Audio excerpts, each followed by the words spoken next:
Hello everybody, this is your favorite YouTuber, Pumpkin Soda. That's me, yes.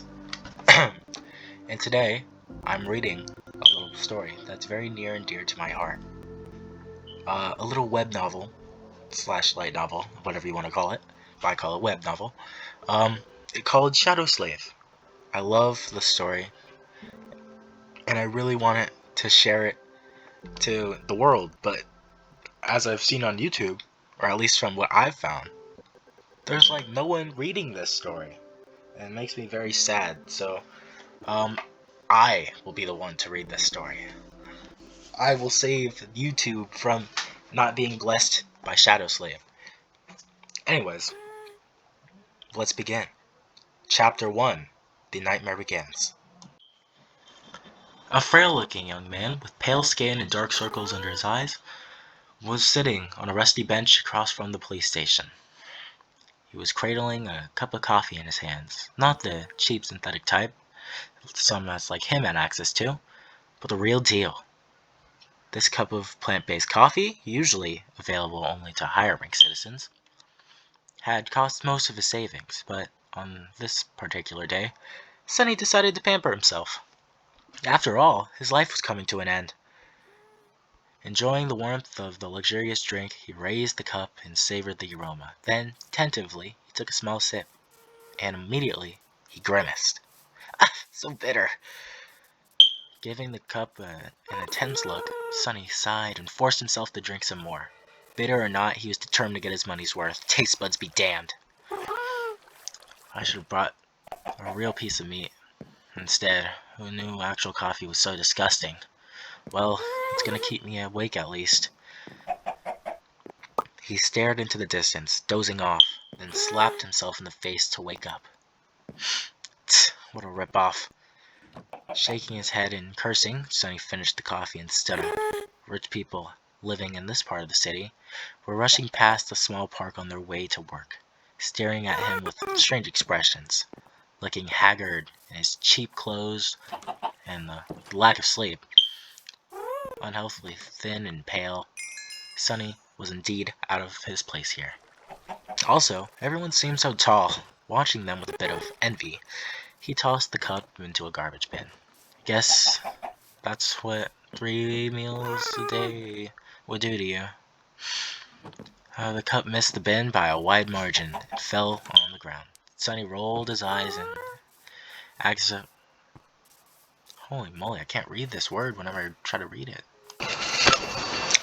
In exasperation, walked over and picked it up before carefully putting it in the trash. Then, with a slight grin, he crossed the street and entered the police station. Inside, a tired-looking officer gave him a quick glance and frowned with an obvious distaste. "Are you lost, boy?" Sonny looked around with curiosity, noting reinforced armored plates on the wall and poorly hidden turret nests in the ceiling. The officer, too, looked scruffy and mean. At least police stations remain the same wherever you go. "Hey, I'm talking to you." Sonny cleared his throat. No. Then he scratched the back of his head and added, "As demanded by the 3rd Special Directive, I'm here to surrender myself as the carrier of the Nightmare Spell." The officer's expression instantly changed from irritated to wary. He looked the young man over once again, this time with piercing intensity. "Are you sure you're infected? When did you start showing symptoms?" Sonny shrugged. "A week ago." The officer became... Oh, fuck. One second. The officer became visibly paler. "Shit!" Then, with a hurried motion, he pressed the button on his terminal and bellowed, "Attention! Code black in the lobby! I repeat, code black!" The Nightmare Spell first appeared in the world a few decades ago. Back then, the planet had just started to recover from a series of devastating natural disasters and subsequent resource wars. First, the emergence of a new disease that caused millions of people to complain by a constant fatigue and sleepiness did not attract a lot of attention. but then they started to fall into a unnatural slumber, with no signs of waking up even days later. Governments finally panicked. Of course, by then it was already too late. Not that an early response could have made any difference. When the infected started dying in their sleep, their dead bodies turning into monsters, no one was ready. Nightmare creatures quickly overwhelmed the nation's militaries, plunging the world into complete chaos. No one knew what the spell was, what powers it possessed, and how to fight it. In the end, it was the Awakened, those who had survived the first trials of the spell and came back alive, who put a stop to its rampage. Armed with miraculous abilities earned in their nightmares, they restored peace and created semblance of a new order. Of course, it was only the first of the catastrophes brought upon the spell, but as far as Sunny was concerned, none of it had anything to do with him. Not until a few days ago, that is, when he first started having trouble with staying awake. For an average person, being chosen by the spell was as much of a risk as an opportunity. Kids learned survival skills and fighting techniques in school on the off chance of being infected. Well-to-do families hired private tutors to train their children in all sorts of martial arts. Those from awakened clans even had access to powerful legacies, wielding inherited memories and echoes in their first visit to the Dream Realm. The richer your family is, the better your chances of surviving and becoming awakened are. But for Sunny, who had no family to speak of and spent most of his time scrounging for food instead of going to school, being chosen by the spell presented no opportunity at all. To him, it was basically a death sentence.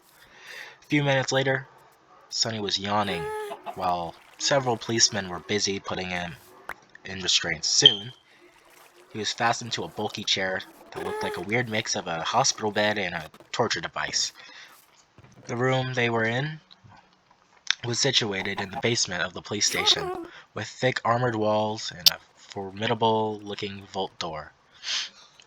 Other officers were standing near the walls with automatic rifles in their hands and grim expressions on their faces. Sunny did not particularly care about them. The only thing he could think of is how much he wanted to sleep. Finally, the vault door opened and a gray-haired policeman walked in. He had a seasoned face and stern eyes, looking like someone who had seen a lot of things in his life. After checking the restraints, the policeman quickly glanced on his wristwatch and then turned to Sunny. "What's your name, kid?" Sunny blinked a few times and while trying to concentrate, then shifted uncomfortably. "Sunless." The policeman raised a brow. "Sunless? That's a strange name." Sunny tried to shrug, but he found himself unable to move. "What's so strange about it? At least I have a name. Back in the outskirts, not everyone even gets one." After another yawn, he added, "It's because I was born during the solar eclipse. My mother had a poetic soul, you see. That's why he got this weird-ass name, and his little sister was called Rain, back when she still lived with them, at least. Whether it was a result of poetic imagination or simple laziness, he didn't know." The old policeman grunted. "Do you want me to contact your family?" Sunny simply shook his head. "There's no one. Don't bother." For a second, there was a dark look on the policeman's face. Then his expression turned serious. "Alright, Sunless. How long can you stay awake?" Not long." The policeman sighed. "Then, we don't have time for a full procedure. Try to resist for as long as you can. And listen to me very carefully, okay?" Not waiting for a response, he added, "How much do you know about the nightmare spell?" Sunny gave him a questioning look. "As much as anyone, I guess. Who doesn't know about the spell?" "Not the fancy stuff you see in the dramas and hear on the propaganda broadcast. I mean, how much do you really know?" That was a hard question to answer. Don't I just go into the dream realm, kill a few monsters, and complete the first nightmare? Receive magic powers and become an awakened? The old policeman shook his head.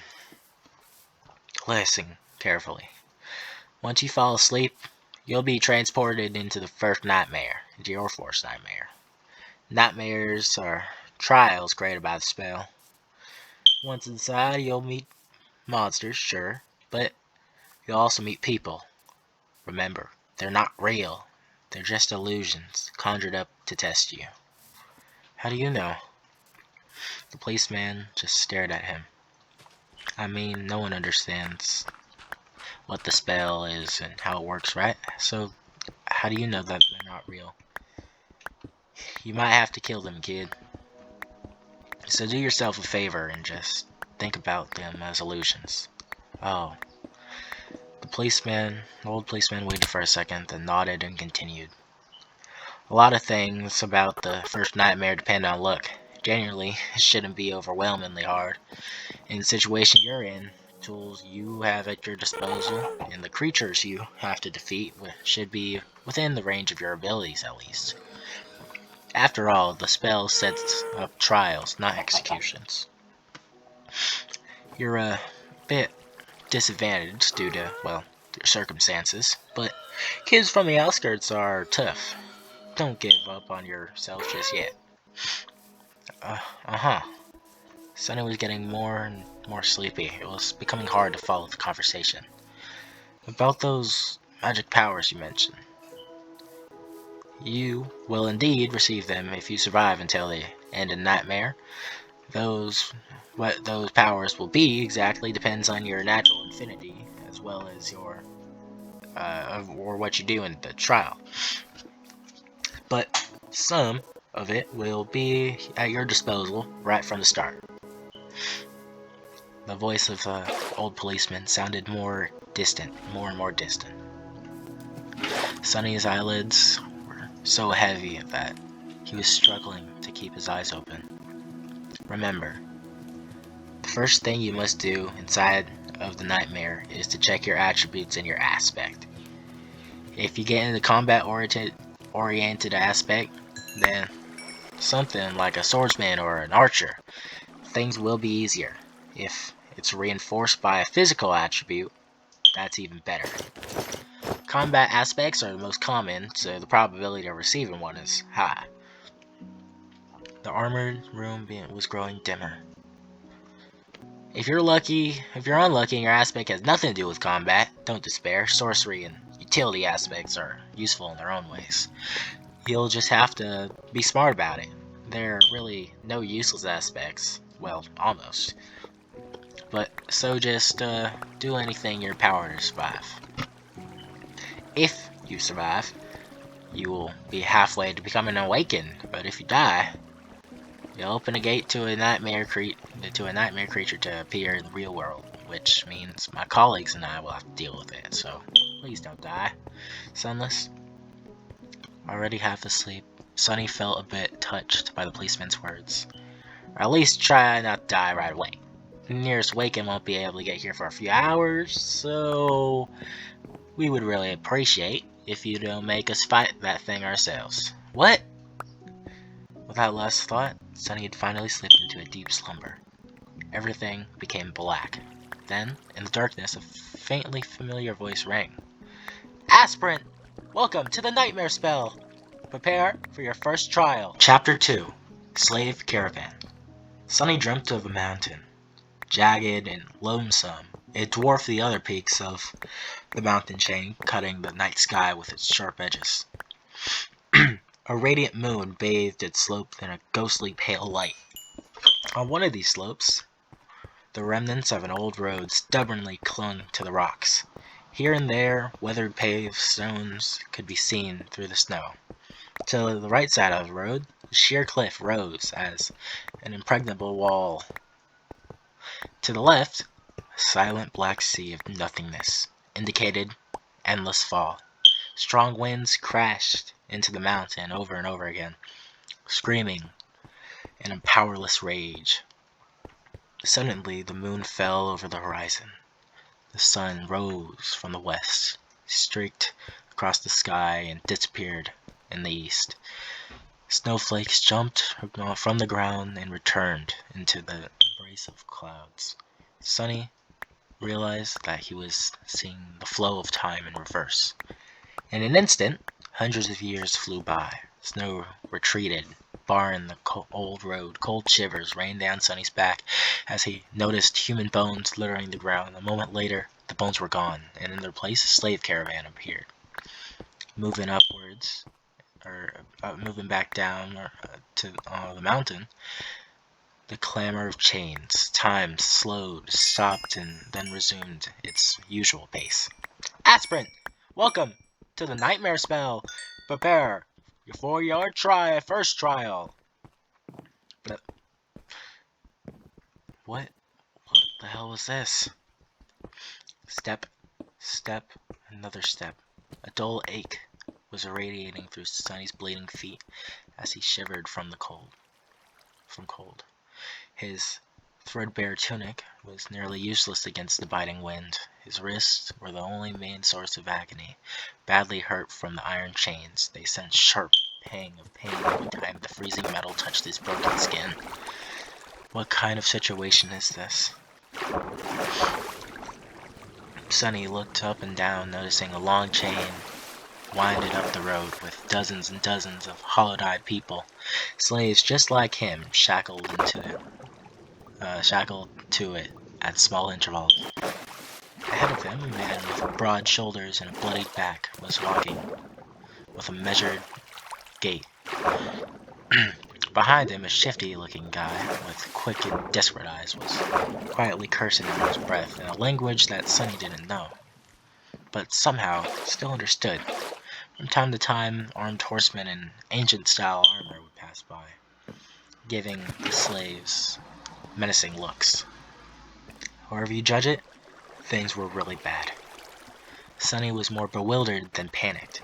True, these circumstances weren't like the first nightmares were supposed to be. Usually, freshly chosen aspirants would find themselves in a scenario that presented them with a fair amount of agency. They would become members of the privileged, or warriors cassettes. Please tell me what that word means in the comments.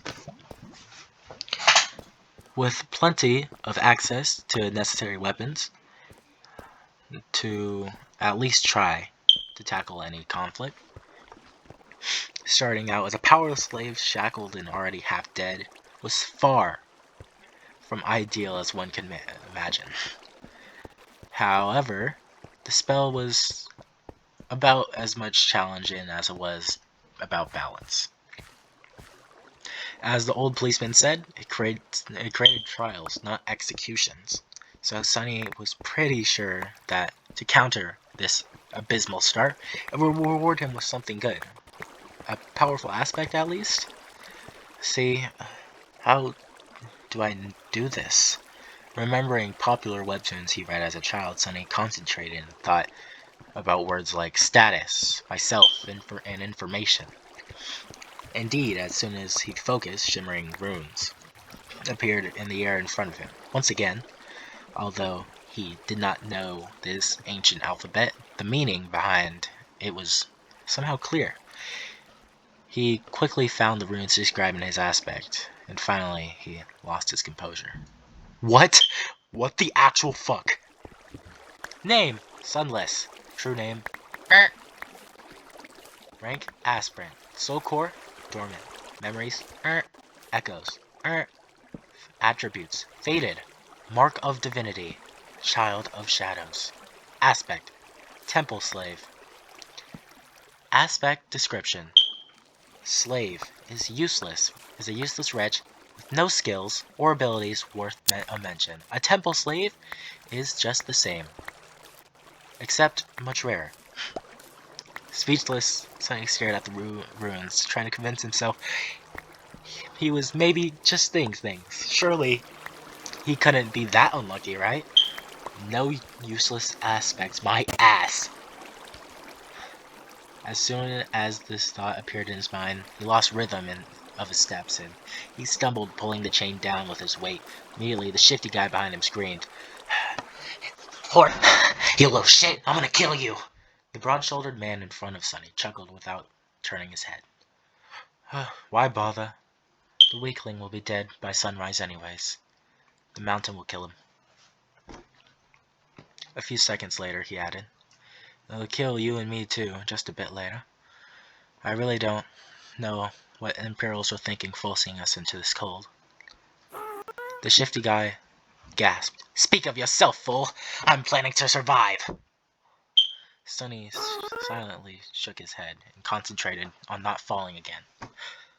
What a charming pair. Suddenly, a third voice joined the conversation from further back. This one sounded gentle and intelligent. "This mountain pass is usually much warmer this time of year. We just had really bad luck. Also, I would advise you against harming this boy." "Why is that?" Sonny turned his head slightly, listening. "Haven't you seen the markings on his skin? He's not like us, who fell into slavery due to debts, crimes, or misfortune. He was born a slave, a temple slave, to be precise. Not long ago, the Imperials destroyed the last temple of the Shadow God. I suspect that this is how the boy ended up here."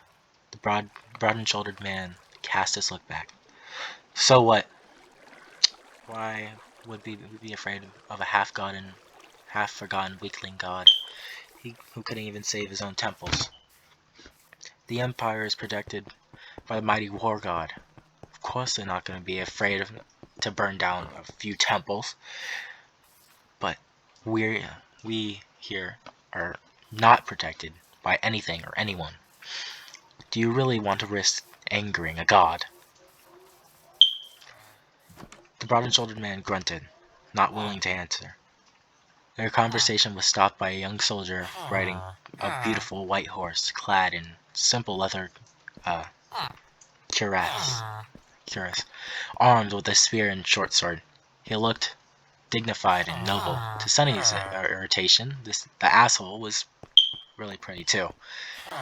If this was a historical drama, the soldier would definitely be the male lead. What's going on here?" There was no particular menace in his voice, even something resembling concern. When everyone hesitated, the gentle-voiced slave answered, "It's nothing, sir. We were all just really tired and cold, especially our young friend over here. This journey is truly too hard for someone that young." The soldier looked at Sonny with pity. "What are you looking at? Not much older than me," Sonny thought. Of course he didn't say anything out loud. The soldier sighed and took a flask from his belt before extending it to Sonny. "Bear with it a little more, child. We will stop before night soon. From now, here, drink some water." Child! Due to his thin body and small stature, both caused from malnourishment, Sonny was mistaken for someone younger. Usually, he didn't hesitate to use it to his advantage, but now, for some reason, being called a child really irked him. Still, he was really thirsty. He was about to take the flask when a whip cracked in the air. And suddenly, Sonny was in a world of pain. He stumbled once again, pulling on a chain, causing the shifty slave behind him to curse. Another soldier, this one older and angrier, stopped his horse a few steps back. The whip that sliced Sonny, the back of Sonny's tunic open and drew blood, belonged to him. Without even glancing at the slave, the older soldier pierced his younger colleague with a disdainful glare. "What do you think you're doing?" The younger soldier's face darkened. I was giving this boy some water." "He'll receive water with the rest of them once we camp." "But..." "Shut your mouth! These slaves are not your friends, understood? They're not even people. Treat them like people and they'll begin imagining things. The young soldier looked at Sully, then lowered his head and put the flask back on his belt. Don't let me catch you making friends with slaves again, newbie. Or next time, it will be your back tasting my whip. As if to illustrate his intention, the older slave cracked his whip in the air and rode past them, radiating a threat of and anger. Sonny watched him go with well-concealed malice. I don't know how, but I will watch you die first. Then he turned his head and glanced in the direction of a younger soldier who was falling behind, with his head still lowered. And you second.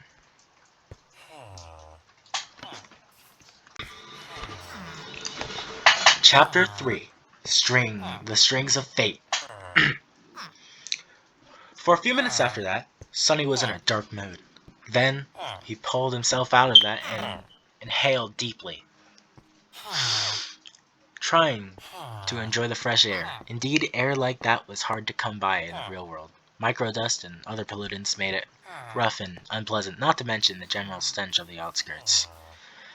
In the better parts of the city, sophisticated filtration systems worked diligently. However, filtrated air tasted sterile and stagnant. The very rich had access to truly pleasant breathing. Here he was, able to enjoy unlimited amounts of pristine, delicious air, like a second-generation cherubim. Truly, being chosen by the spell has its benefits. If only there was no dreadful cold, his feet did not ache, and his wrist and back were not in agony. The slave caravan slowly dragged itself up the mountain, with more and more slaves stumbling and periodically falling to the ground. A couple of times, those who could not walk anymore were taken off the chain and unceremoniously tossed off the road into the abyss that loomed to the left of it. Sonny watched them fall with a bit of compassion. Poor fellows, rest in peace, you pitiful souls. Oh no, he was in good spirits. It was a bit strange to feel good amidst the danger of the nightmare, but thankfully, Sonny had time to prepare himself for this eventuality. When the symptoms of the spell first appeared, he did not handle it well. Dying before you even turn 17 was not something one could easily cope with. But in the end, it took Sonny only several days to come to terms with it. After visiting his parents' makeshift resting place, since he was too poor to even afford the cheapest slot in the remembrance facility, it was 2 lines carved into an old tree, and adding the 3rd line for himself, Sonny suddenly became relaxed and carefree. After all, he didn't have to worry about earning money, finding food, protecting himself, or even planning for the future anymore. Once the worst that could happen had already happened, what else was there to fear? So becoming a slave and slowly freezing to death was not much of a shock. Besides, he knew the cold would not kill him, simply because he had already seen what fate was awaiting the caravan further up the mountain. A picture of piled bones littering the ground was still fresh in his mind. Most likely a pack of monsters that was gonna do in the caravan. And by the looks of it, the attack was already gonna take place in a matter of hours, not days. So he still had a chance. Using this opportunity, Sonny decided to take another look at his status in some of the rooms again. Last time, he was too outraged by the aspect, and didn't study the attributes very well. While not as important as one's aspect, the attributes were often the deciding factor between life and death.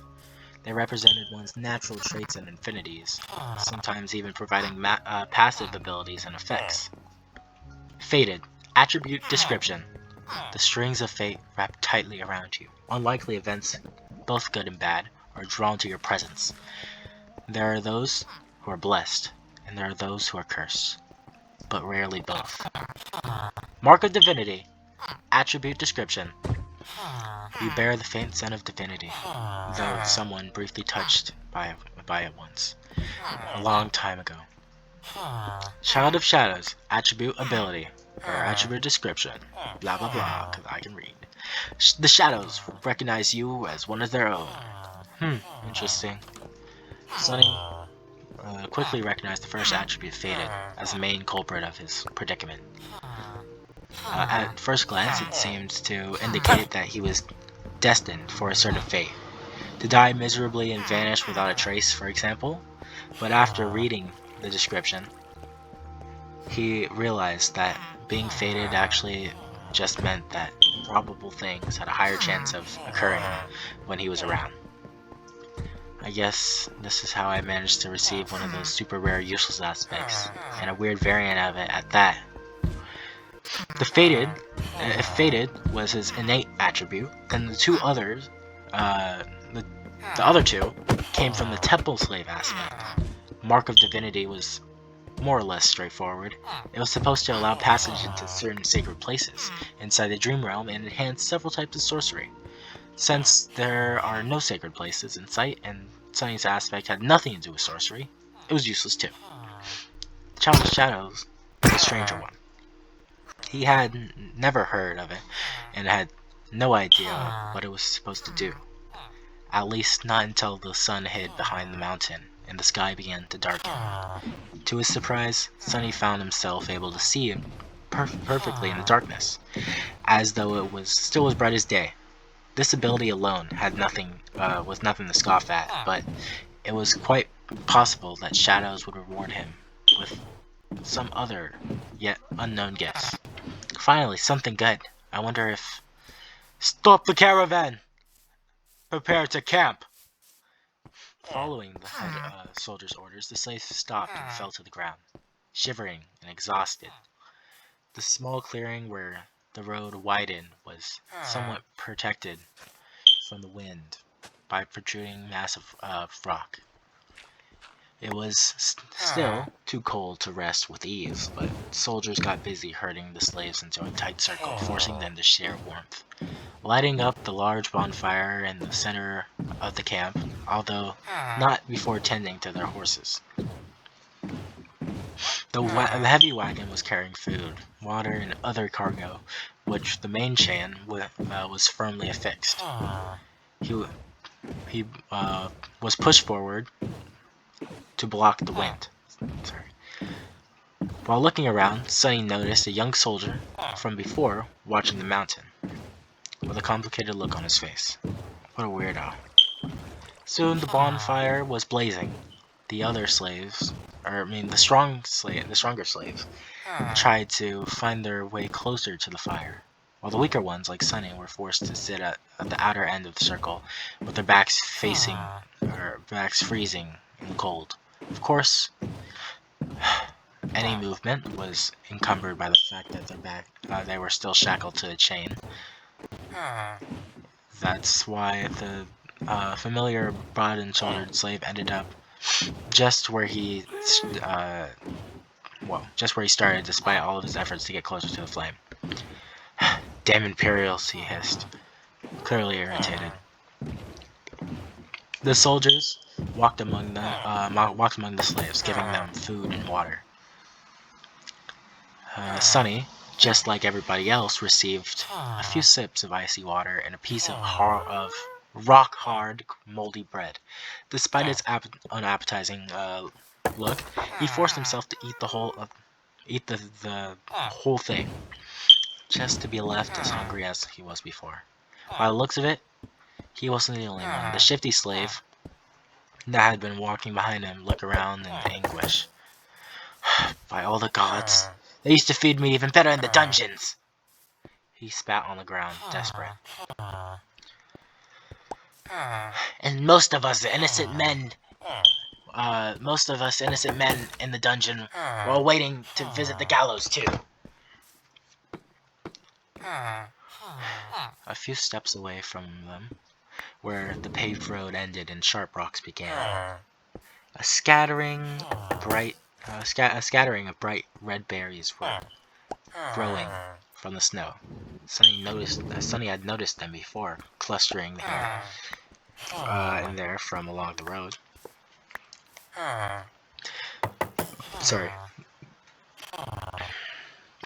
From along the road, and even noted how pretty those resilient things looked, contrasted against the white.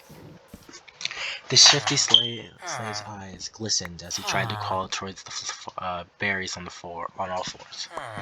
"I'd advise against eating those, friend." It was the gentle voiced slave again. Sunny turned around and finally saw him in the flesh for the first time. He was a tall man in his 40s, lean and strangely handsome, with a dignified look of a scholar. How a man such as him ended up a slave was a mystery. Yet there he was. "You and your advice again? What? Why?" The scholar smiled unapologetically. "These berries are called bloodbane. They grow in places where human blood is spilled. That's why. There's always a lot of them along the slave trading routes. So what?" The older man sighed. Bloodbane is poisonous. I literally can't read bloodbane. Like, it's always bloodsbane. Anyway, sorry. Bloodbane is poisonous. A few berries might be enough to kill an adult man. Curses! The shifty slave flinched back as he glared at the scholar. Sunny did not pay them a lot of attention, because while he was looking around, he finally recognized the site of the camp as the place where, in his vision, the start of the nightmare and the bones of slaves were buried under snow. He was willing to bet whatever it was that killed them all was going to happen soon. As if to answer his thoughts, thundering noise rang from above. And in a second, something massive came crashing from the sky. Chapter 4, Mountain King. Turning in the direction of the thundering noise, many slaves raised their heads, only to see rocks and heavy shards of ice raining on them from above. They instantly panicked, lurching away in the cacophony of screams. Shadows happily danced on black stones as, entangled by the thick chain, those slaves fell to the ground and pulled others with them. Sunny was one of the few that remained upright, mostly because he was ready for something like this to happen. Calm and collected, he gazed at the night sky with his attribute-enhanced eyes piercing the darkness, and took one measured step back. In a second, a piece of ice the size of a man's torso hit the ground right in front of him and exploded, showering everything around with sharp shards. Others weren't that quick. As ice and stones continued to rain, many were wounded, and a few even lost their lives. Agonizing wails filled the air. "On your feet, fools! Get to the ground!" The veteran soldier, who had whipped Sunny a few hours before, was shouting angrily, trying to get the slaves to move towards relative safety. Towards the relative safety of the mountain slope. However, before anyone could heed his command, something massive came crashing down, sending a tremor through the stones beneath their feet. It fell right between the caravan and the mountain wall, plunging everything into silence. At first, it looked like a lump of dirty snow, roughly round in shape, as tall as a mounted horseman. However, the creature unfurled its long limbs and rose. It towered over the stone platform like a nightmarish omen of death. That thing must at least be 4 meters tall, so he thought, a bit stunned. The creature had 2 stumpy legs, emancipated, hunched torso, disproportionately long, multi-jointed hands, 2 of them, each ending with with a set of horrifying bone claws. Another 2. These ones were shorter, ending with almost human-like fingers. That thing, at first glance, looked like dirty snow turned to be its fur yellowish gray and ragged, thick enough to stop arrows and swords. On its head, 5 milky white eyes regarded the slaves with insect-like indifference. Beneath them, a terrible maw crowding with razor-sharp teeth was half open, as though in anticipation Vicious drool was running down the creature's chin, dripping into the snow. What unnerved Sunny the most, though, were the strange shapes endlessly moving, like worm-like, under the creature's skin. He could see them clearly because, unfortunately, he was one of the unlucky souls closest to the monstrosity, getting a nauseated first row view. Well, that is just too much, he thought, stupefied. As soon as Sunny finished that thought, all hell broke loose. The creature moved, slashing its claws in his general direction, but Sunny was one step ahead. Without wasting a single moment, he jumped sideways, as far as the chain allowed, conveniently placing the broad-shouldered man and himself between the monster. His quick reaction saved his life, as the sharp claws, each as long as a sword, sliced through the broad-shouldered man with a fraction of a second later, and sent streams of blood flying through the air. Drenched in hot liquid, Sunny hit the ground, and his fellow slave, now simply a corpse, fell above him. Damn! Why are you so heavy? Temporarily blinded, Sunny heard a chilling howl, an enormous shadow passing over him. Immediately after, a deafening chorus of screams filled the night. Not paying it any attention, he tried to roll the corpse to the side. It was stopped by a forceful lurch of the chain that twisted his hands and filled his mind with hot white pain. Disoriented, he felt himself being dragged a few steps, but the chain suddenly slackened. He was able to control his hands again. See, things could have been worse. Putting his palms against the dead man's chest, he pushed with all his strength that he had. The heavy corpse stubbornly resisted all of his attempts, but then finally fell sideways, setting Sunny free. However, he couldn't celebrate his newly found freedom. His blood suddenly turned to ice, because at that moment his palms pressed against the broad-shouldered slave's bleeding body. He clearly felt something wriggling underneath the dead man's skin.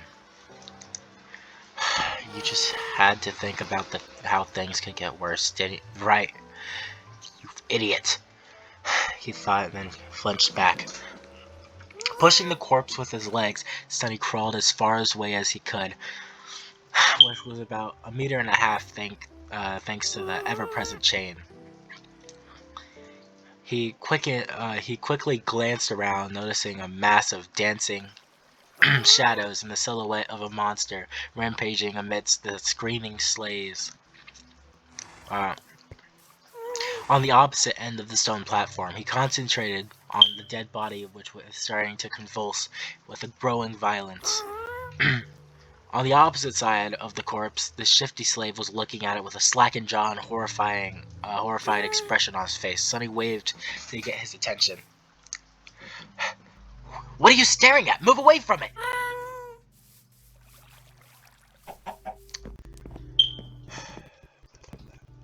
Shifty slave tried, but immediately fell down.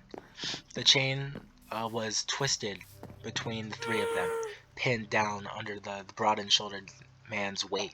Sunny clenched his teeth. Right under his eyes, the corpse. It was through a nightmare-inducing metamorphosis. The strange bone growths pierced its skin, extending like spikes. A muscle bulged and wriggled as though trying to change shape. The fingernails were turning into sharp claws. The face cracked and split, bearing open the twisted mouth with one too many rows of bloody, nail-like fangs. This is not right. Sunny twitched, feeling a strong urge to empty his stomach. The chain! The scholarly slave was just a few steps behind the shifty one, pointing at his shackles, with a face as pale as a ghost. That remark was far from helpful, but given the circumstances, his shock was understandable. Being shackled was bad enough. Being shackled to such a horror was truly unfair. But Sunny's conclusion that things weren't right did not come from self-pity. He just meant that this that this whole situation was literally not right. The spell, mysterious as it was, had its own set of rules. There were rules for what type of creature could appear in any given nightmare too. Nightmare creatures had their own hierarchy, from mindless beasts to monsters, followed by demons, devils, tyrants, terrors, and finally mythical titans, also known as calamities. Remember that, guys. That's actually like really important. The hierarchy of nightmare creatures. Anyways, the first nightmare was almost always populated by beasts and monsters, rarely with a demon mixed in. And Sunny had never ever heard about anything stronger than a single devil appearing in it. However, the creature had clearly just created a lesser version of itself, an ability that belonged exclusively to tyrants. The sovereigns of the nightmare spell, and those above them. What was the tyrant even doing in the first nightmare? How powerful was that damn fated attribute? But there was no time to ponder. Unfair or not, there was only one person who could save Sunny. Himself. The bronze-soldered man, what was left of him, slowly rose, his mouth producing a strange clicking noises. Without giving him time to fully come to his senses, Sunny cursed and jumped forward, grabbing onto the length of the slackened chain. One arm of the monster, now fully equipped with 5 jagged claws, shot forward to meet him, but Sunny sidestepped with one calculated movement. What saved his skin this time was not the quick reaction, but simple presence of mind. Sunny might not have learned any fancy combat techniques since his childhood was spent on the streets instead of school, but the streets too were kind of a teacher. He spent his whole life fighting for survival, quite often literally. That experience allowed him to keep a cool head on his shoulders in the midst of any conflict. So instead of freezing or being consumed by fear and doubt, Sunny just acted. Stepping close, he threw the chain around the monster's shoulders and pulled, pinning its hands to its body. Before the creature, still slow and groggy from its transformation, could properly wrap the chain around it many times, barely saving his face from being bitten off by the creature's terrifying maw. The good thing was, the monster couldn't move its hands now. The bad thing was, the length of the chain he used to immobilize it was gone, leaving almost no distance between them. "You two!" Sunny screamed, addressing his fellow slaves. "Pull the chain! As though your life depends on it!" Because they were.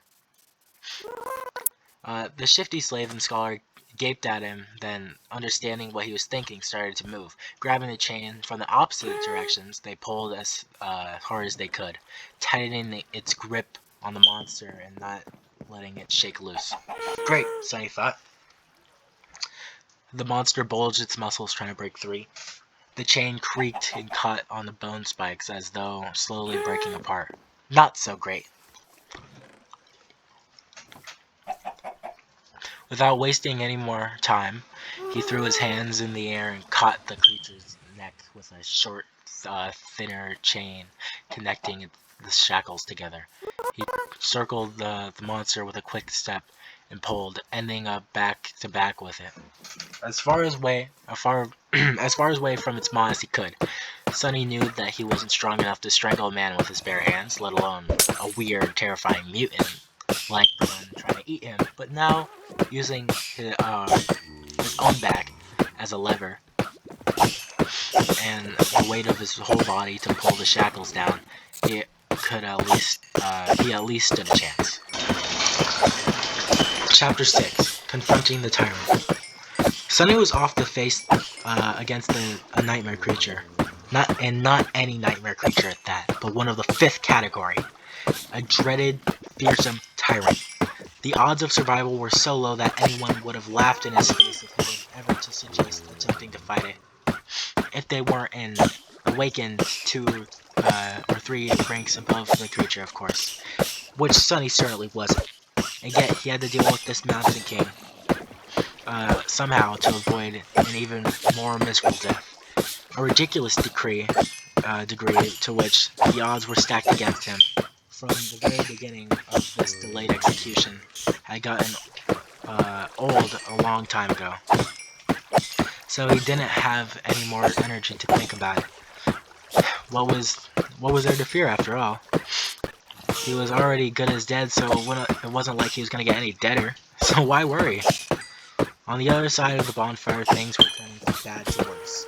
Most of the slaves were already dead. A few soldiers were still desperately trying to fight the monster, but it was clear that they weren't going to last long. Right in front of Sunny's eyes, a tyrant picked up a dead slave, dragging the chain up with him, and opened its terrifying maw wide. With one crushing bite, the soldier's body had been torn in half. Our slave's body had been torn in half, leaving only the bloodied stumps inside the shackles. Mountain King, 5 different milky eyes stared into the distance as he chewed, streams of blood flowing down its chin. Seeing the creature's upper arms were busy, one of the soldiers screamed and lunged forward, brandishing a long spear. Without turning its head, the tyrant accepted one of its shorter lower arms, caught the soldier's head in an iron grip and squeezed, crushing the poor man's skull like a soap bubble. A moment later, the headless body was tossed over the cliff and disappeared into the abyss below. Shifty doubled over, puking his guts out. Then he shakily rose to his feet and said, "We taken a look. So now what?" Sunny did not answer, pensively observing the tyrant and his head slightly tilted to one side. Shifty stared at him some more, then turned to a scholar. "I'm telling you, old man, the boy is sick in the head. How can you be so calm?" "Shh! Don't let your voice, fool." Blood drained from Shifty's face as he slapped himself, covering his mouth with both hands. He cast a fearful look in the direction of the tyrant, but luckily the abomination was too busy feasting on the slaves. Lucky ones who were already dead, and unlucky ones who were still alive, to pay them all any attention. Shifty slowly exhaled. Sunny was preoccupied with thinking, measuring his chances of survival. How do I get rid of that thing? He didn't have any special powers, nor did he have an army ready to bury the tyrant under a mountain of bodies. He didn't even have a weapon at least to scratch the damn bastard. Sunny moved his gaze past the creature into the endless darkness of the moonless sky. As he was watching the night, a bright flash streaked in the air and collided with one of the tyrant's arms, bursting into a rain of sparks. The young soldier, Sunny's heroic liberator, had tossed a burning piece of wood at the monster. It was now defiantly raising a sword. "Face me, devil!" Was a distraction, just what I needed. Because there was no way Sunny was going to kill the Mountain King on his own 2 hands, he decided to enlist some help. A human wouldn't be up to the task, so instead he was planning to use the force of nature. Since they can't do the bastard myself, let's make gravity do it for me. He was in the middle of thinking over the details of the plan when the young hero's foolish bravado presented an opportunity. Now everything depended on how long the pompous idiot would manage to stay alive. "Come with me," Sunny said as he started running towards the far end of the stone platform where the heavy wagon perched dangerously close to the edge of the cliff. Shifty and Scholar shared a dubious look, then followed, perhaps confusing his calmness with confidence. Maybe divine inspiration. After all, it was widely known a known fact that crazy people were often favored by gods. Behind them, Hero nimbly ducked under the tyrant's claws, slashing it with the sword. The sharp edge slid ineffectively across the dirty fur, not leaving even a scratch on the creature's flesh. In the next second, the tyrant moved with frightening speed, throwing all 4 of his hands in the direction of its new, irritating foe. But Sunny had no way of knowing. He was running with all his speed, getting closer and closer to the wagon. Once there, he hurriedly looked around, checking if there was any larvae close by, and moved to its rear wheels. The wagon was left at the upper end of the stone platform, where it narrowed and turned back into the road. It was turned sideways to block the wind, with its front facing the mountain wall and its back facing the cliff. There were 2 large wooden wedges placed under the rear wheels to prevent the wagon from rolling backwards. Sonny returned to his companions and pointed out the wedges. "When I tell you, remove both of them, then push, understand?" "What? Why?" Shifty stared at him with dumbfounded expression on his face. Scholar just looked at the wedges, then at the tyrant. Hero, miraculously, was still alive. He was weaving between the creature's limbs, away just half a second away from being completely eviscerated. From time to time, his sword flashed in the air, but to no avail. The Mountain King's fur was too thick, and his skin was too tough to be harmed by mundane weapons. There was a hint of apprehension on the young warrior's face. All of the other soldiers, as far as Sonny could see, were already dead, so he really needed that one to live a little longer. "Don't die yet," he thought. To Shifty, he simply said, "You'll see." In the next moment, Sonny was running again, trying to follow the chain from the brace where it affixed to the wagon. The thing he was searching for was hard to notice, but due to all the bodies, blood, and viscera littering the stone platform. But for once, luck was on his side. A short amount of time later, he found what he needed, the torn end of the chain. Finding the nearest set of shackles, complete with a horribly disfigured body of a slave locked to them, Sonny plopped down on his knees and started to fumble with the key. There was a muffled scream with a sideways glance. He noticed the hero flying through the air, finally caught by one of the tyrant's strikes. Incredibly, the young soldier managed to land on his feet, sliding a few meters across the stones. All of his limbs were still in place, and there was no terrible wounds on his body, either. Without skipping a beat, the hero rolled forward, picking up his sword where it fell on the ground. He then rolled once more, this time sideways, narrowly avoiding a heavy stomp from the creature's foot. Rolling? Who the hell rolls around in this situation? Without any more time to waste, Sonny finally managed to unlock the shackles, shaking the dead slave out of them, then promptly locking them once again, this time around the chain itself, ending up with a makeshift slip knot and a loop. Now everything depended on his resolve, hand-to-eye coordination, and luck. Turning to Shifty and Scholar, who were still waiting by the wagon, he screams, "Now!" Then, picking up the sizable length of a chain, Sonny stood up to face the tyrant. The hero spared himself a glance. His eyes lingered on the chain for a moment and then quickly followed it to the wagon.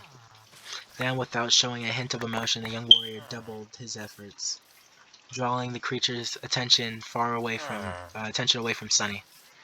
So, he's smart too. What a scam! Clearing his head from all unnecessary thoughts, Sonny concentrated on the weight of the chain in his hands. The distance between them and the tyrant, his target. Time seemed to slow down a bit. Please don't miss. Gathering all his strength, Sonny spun and threw the chain in the air as though a fisherman casting his net. The loop opened as it flew, closing in on the position of the fight between the hero and the tyrant. Sonny's plan was to place the loop on the ground close enough, where that when the tyrant's feet landed in the trap, he could pull on the chain and tighten it around the monster's ankle. But his plan failed spectacularly. Which is to say, it was literally a spectacle. In the last moment, the Mountain King suddenly flinched back. Instead of falling on the ground, the chain land perfectly around its neck. And a second later, it tightened, acting as an iron noose.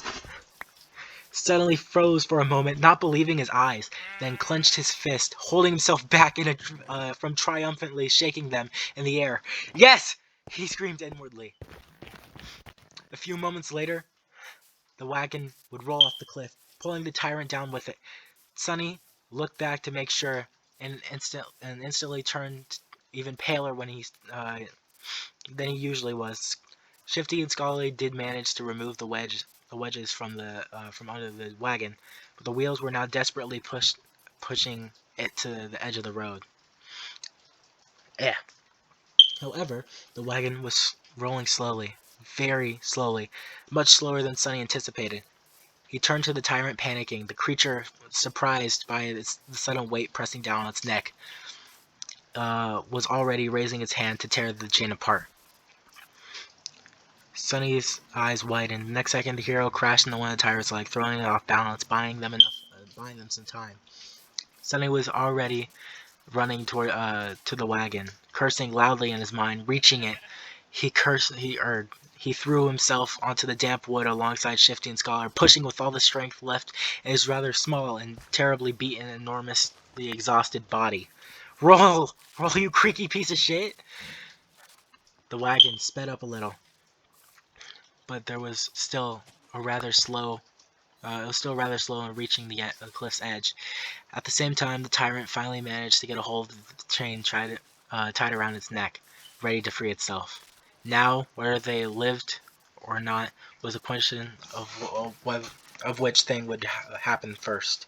Followed happened very quickly. The wagon rear wheels finally slid from the road, hanging over the dark, seemingly bottomless pit beneath. The creature turned, staring expressionlessly at the three slaves with its 5 milky dead eyes. The wagon careened, throwing Shifty and Scholar off their feet, then froze, balanced precariously on its middle axis. Sonny was the only one left standing. He cast a last glance at the towering monster, then slammed his shoulder into the front of the wagon, putting all his weight behind it. The wagon finally lost its balance and rolled over the edge, scraping its underside deafeningly against the jagged rocks. Sonny fell forward and landed on his knees, narrowly saving himself from tumbling down the cliff with it. Turning his head to the tyrant, he gave it a wicked smile. The Mountain King made its move to lunge towards the scrawny slave, but it was already too late. A moment later, the chain on its neck drew tight. He was yanked back with a tremendous force, flying over the edge of the cliff like a rag doll. The creature fell into darkness silently, as though refusing to believe it was defeated by a tiny human. Go die, bastard, Sonny thought. Then he took one deep, ragged breath and dropped towards the ground, utterly exhausted. Is this it? Did I pass the trial? He rested on the cold stones, staring at the night sky, and waited for a faintly familiar, elusive voice to announce his victory. But instead of that, wave after wave of pain that he had earlier chosen to ignore finally started to catch up with his abused body. Sonny groaned, feeling hurt all over. The skin on his back slashed by the slaver's whip, and pierced by the bone spikes of the newborn larva especially was in agony. He was also starting to shiver, once again consumed by the dreadful cold. I guess not. His thoughts were slow and muddy. What else am I supposed to do? Dark figure appeared above him. It was the hero, looking calm and as handsome as ever. There were dirt and scratches on his armor, but otherwise the young soldier appeared to be fine. He extended one arm to Sonny. Stand up. You'll freeze to death. Sonny sighed, accepting that his first nightmare was not over. Then he clenched his teeth and slowly rose to his feet, ignoring Hero's helping hand. Around them, there was a scene of utter carnage, except for the three slaves and the hero. Every member of the caravan was dead Their bodies were littering the ground, horribly maimed and torn to pieces. Here and there, a repulsive carcass of a larva could be seen. Shadows cast by the bonfire were happily dancing across the stone platform, seemingly unperturbed by this morbid view. Sunny was also too tired to care. Shifty and Scholar were already up, looking at Hero with wary apprehension. With this, or without the with or without the shackles, they were still slaves. He was still a slave driver. Noticing their tense gazes, the soldier sighed. Come closer to the fire, you all. We need to warm ourselves and discuss what to do next. Without waiting for their response, Hero returned around and walked away. After hesitating for a few moments, the slaves followed. A bit of time later, the four of them were seated around the bonfire, soaking up the pleasant heat.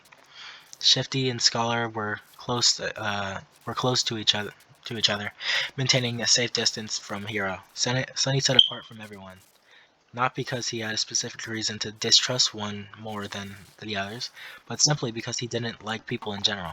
Growing up, Sunny was always a misfit. It's not that he never tried to become close with someone, it's just that he never seemed to lack the ability. Like there was an invisible wall between him and other people.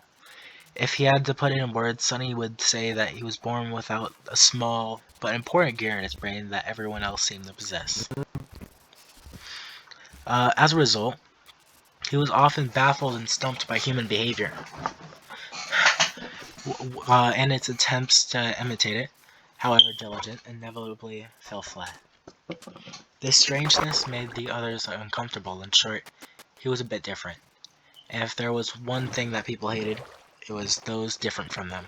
Over time, Sunny simply learned to avoid getting close to anyone and settled comfortably into his outcast role. This habit had served him well, since not only made himself self-reliant, but also saved him from being stabbed in the back by shady characters on multiple occasions.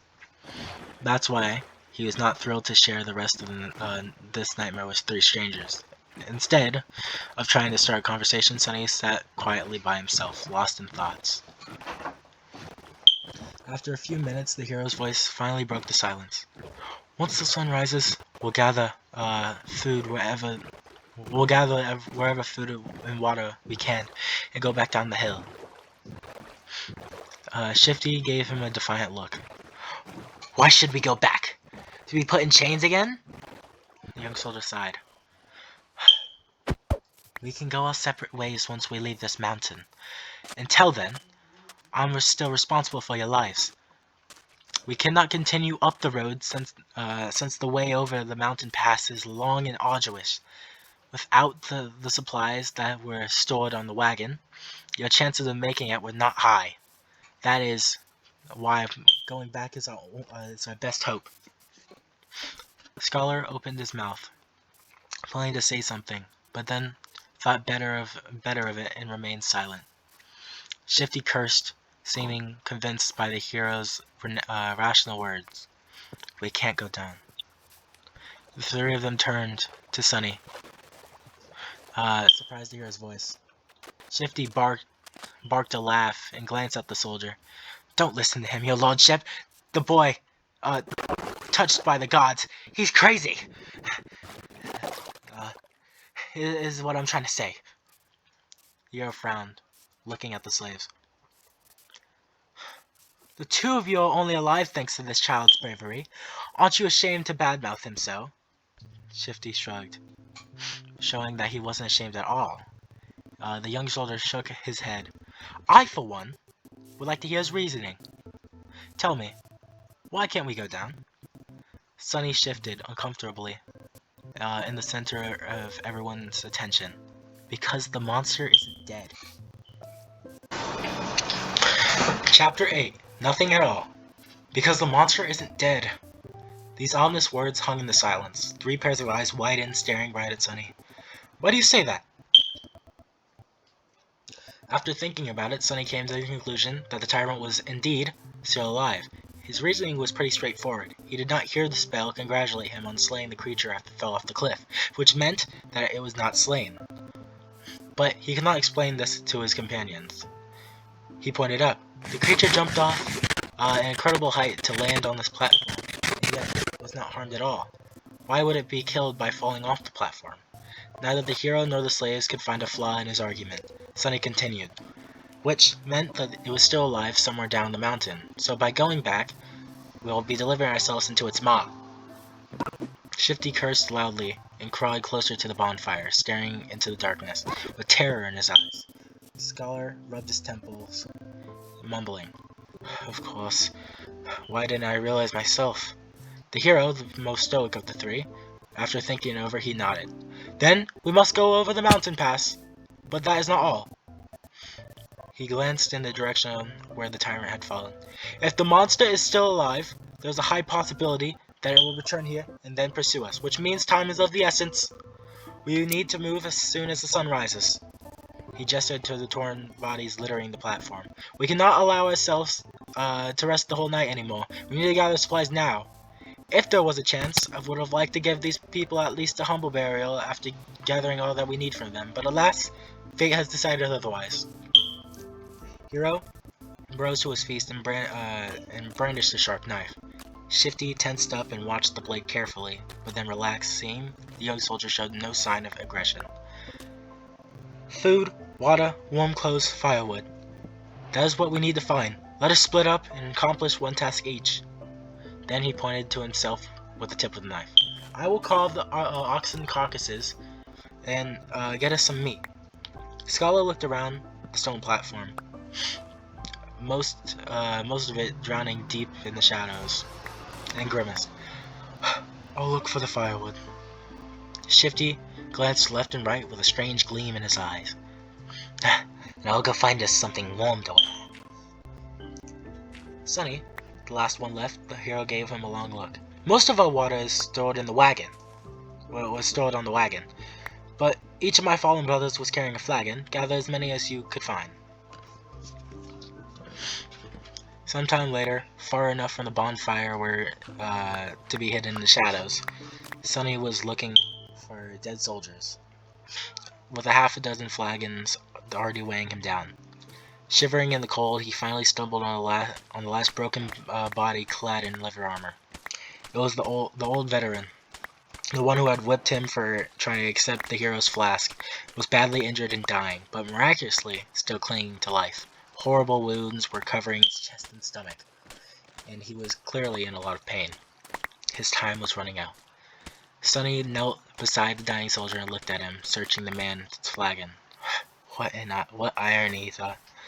The older man tried focusing his eyes on Sunny and weakly moved his hand, reaching for something. He looked and noticed a shattered sword lying on the ground not far from them. Curious, he picked it up. "Why? You looking for this? Are you guys like Vikings, longing to die with a weapon in your hands?" The dying soldier did not answer, watching the young slave with some unknown intense emotion in his eyes. Sunny sighed. "Well, it might as well do. After all, I promised to watch you die." With that, he leaned and slit the old man's throat with the sharp edge of the broken blade. Then he threw it away. The soldier twitched, drowning in his own blood. The expression in his eyes was it gratitude or hatred? Sunny didn't know. Illusion or not, it was his first time killing a human. Sunny expected to feel guilt or fear, but actually, there was nothing at all. It seemed that, for better or for worse, his cruel upbringing in the real world had prepared him for this moment well. He sat quietly near the old man, keeping him company on his last journey. After a while, the spell's voice came whispering in his ear. "You have slain a dormant human, name unknown." Sunny flinched. "Oh right, killing people is also an achievement, as far as the spell is concerned." They usually don't show this in the webtoons or in dramas. He registered that fact and put it away. But as it turned out, the spell wasn't done speaking. You have received a memory. Sunny froze, opening his eyes wide. Yes! Come on, give me something good! Memories could be anything, from weapons to enchanted items. One received a dormant rank from a dormant ranked enemy would not be too powerful, but it was still a boon. Weightless and undetectable, able to be summoned from nothingness with a simple thought, a memory was extremely useful. What's more, unlike corporeal things, he would be able to bring it back with him to the real world. Sorry. The advantage of having something like that back in the outskirts was hard to overestimate. A weapon? Give me a sword! Received a memory. Silver Bell. Sunny sighed, disappointed. Well, with my luck, what was I expecting? Still, the thing was worth investigating. Maybe it had a powerful enchantment, like being able to send out destructive sonic waves or repelling incoming projectiles. Sunny summoned the runes and concentrated on the word Silver Bell. Immediately, the image of a small bell appeared in front of his eyes. A short string of text below. Silver Bell. A small memento of a long-lost home, which once brought its owner comfort and joy. Its clear ringing can be heard from miles away. What a piece of crap, Sunny thought, dejected. His first memory turned out to be pretty much useless, like everything else he possessed. He almost started seeing a theme with how the spell was treating him. No matter. Sunny dismissed the runes and then got busy removing the dead man's fur cloak and warm, sturdy leather boots. As an officer, the quality of these clothes were a notch above the simple soldier's clothes. Of a simple soldier's. After putting them on, the young slave finally felt warm for the first time since the nightmare began, not considering the short time he had spent near the bonfire. Perfect, he thought. The cloak was a bit bloodied, but then again, so was Sunny. He looked around, with easily piercing the veil of darkness with his trebinous eyes. Hero and Scholar were still in the middle of their task. Shifty was supposed to be looking for winter clothes, but was greedily pulling rings off dead man's fingers instead. Unseen to them, Sunny hesitated, considering if he had only thought things through well. His companions were unreliable. The future was too uncertain. Even the requirements of passing the nightmare remained a mystery. Any decision he had to make would have been a gamble at best. Still, he had to make some if he wanted to survive. Not wasting any more time thinking, Sunny picked up the flag inside. They spent the rest of the night sitting their backs against the bonfire, staring fearfully into the night. Despite the exhaustion, no one could sleep. The possibility of the tyrant coming back to finish the 4 survivors was too frightening. Only Hero seemed to be fine, calmly sharpening his sword in the bright light of the dancing flames. The sound of whetstone scraping against blade was somehow comforting. At the break of dawn, when the sun had lazily begun to warm the air, they loaded themselves with all the supplies they had managed to gather and set out into the cold. Sunny looked back, taking in the sight of the stone platform for one last time. He had managed to get past the place where the slave caravan was supposed to perish. What was going to happen next? No one could tell. Chapter 9. Wishful Thinking. There was a problem. They were planning to follow the road up to the mountain pass, then over it, getting far away from the scene of the massacre as they could before night came. However, the road was no more. At some point during the last months, or maybe even just yesterday, a terrible rockfall occurred, obliterating whole segments of the narrow roadway and making the other parts untraversable. Sonny stood at the precipice of the vast chasm, looking down with no particular expression on his face. "What do we do now?" Scholar's voice was muffled by the collar of his scavenged fur coat. His follower, Shifty, angrily looked around. His gaze stopped at Sonny, a suitable victim of his frustration. "I tell you what we need to do. Get rid of some dead weight." He eyed Sonny's fine boots and turned to Hero. "Listen, your lordship, the boy is too weak. He's slowing us down. Plus, he's weird. Doesn't he give you the creeps?" The young soldier answered with a judgmental frown, but Shifty wasn't done. Look, he's glaring at me. I swear to gods, ever since he joined the caravan, nothing has gone right. Maybe the old man was right. The boy is cursed by the shadow god." Sonny struggled to not roll his eyes. It was true he was unlucky. However, the whole truth was opposite to what Shifty was trying to insinuate. It was not that he had attracted misfortune to the slave caravan. On the contrary, it's because the caravan was doomed to begin with, and he had just ended up there. Scholar cleared his throat. "But I've never said that." "Whatever. We should just get rid of him just in case. He can't go on for much longer anyway." Scholar gave Sonny a strange look. Perhaps Sonny is getting paranoid, but there would seem to be a bit of calculating coldness in the old slaver's eyes. Finally, Scholar shook his head. "Don't be hasty, my friend. The boy might prove useful later on.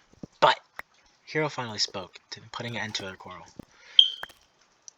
We're not going to leave anyone behind.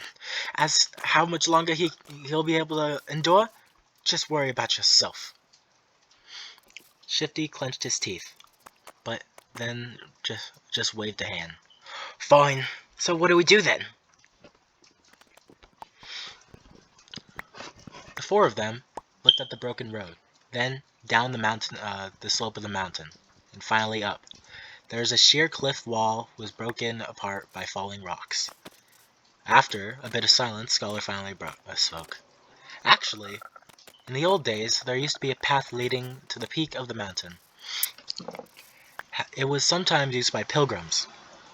However, the Empire widened parts of the path and built a proper road on top of it.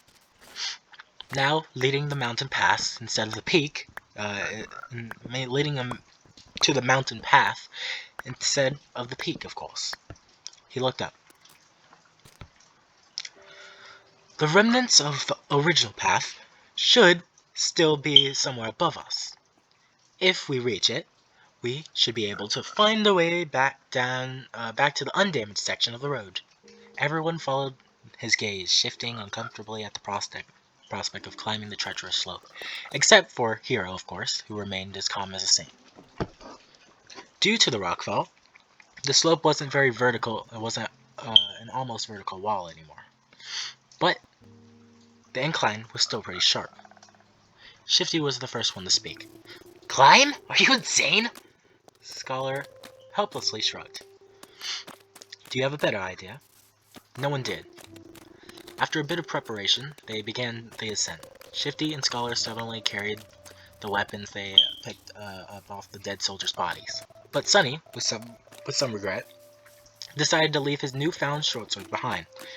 He knew that this climb was going to test the limits of their endurance. The sword might not have seemed to be heavy right now, but every extra gram of weight is bound to feel like a ton all too soon.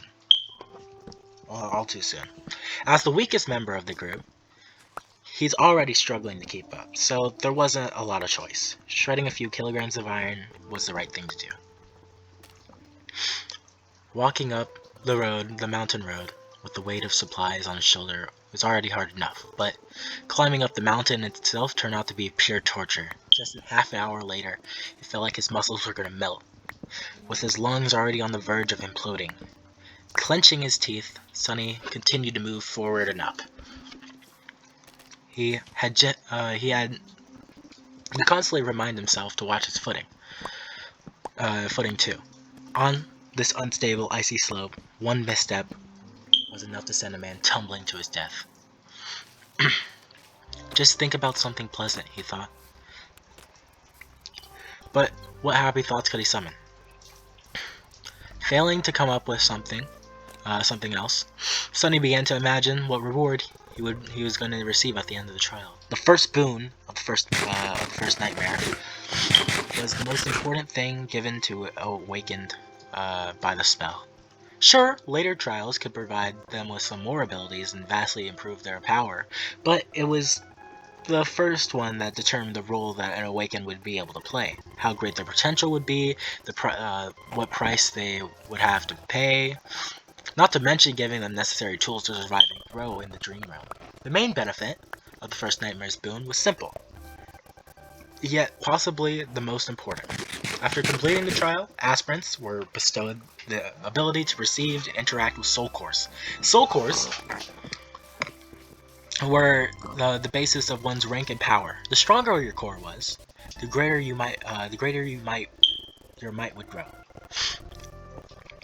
The same went for nightmare creatures, with the deadly caveat that unlike humans, they possessed multiple cores. A lowly beast just had one, but a tyrant like the Mountain King had 5. Coincidentally, the only way to improve your soul core was to consume soul shards and scavenge the corpses of other dream realm inhabitants. That's why Awakened went out of their way to battle powerful nightmare creatures despite the risk of death. The second benefit was less straightforward, but nevertheless vital. After completing the first nightmare, aspirants were elevated to the rank of dreamers. Colloquially,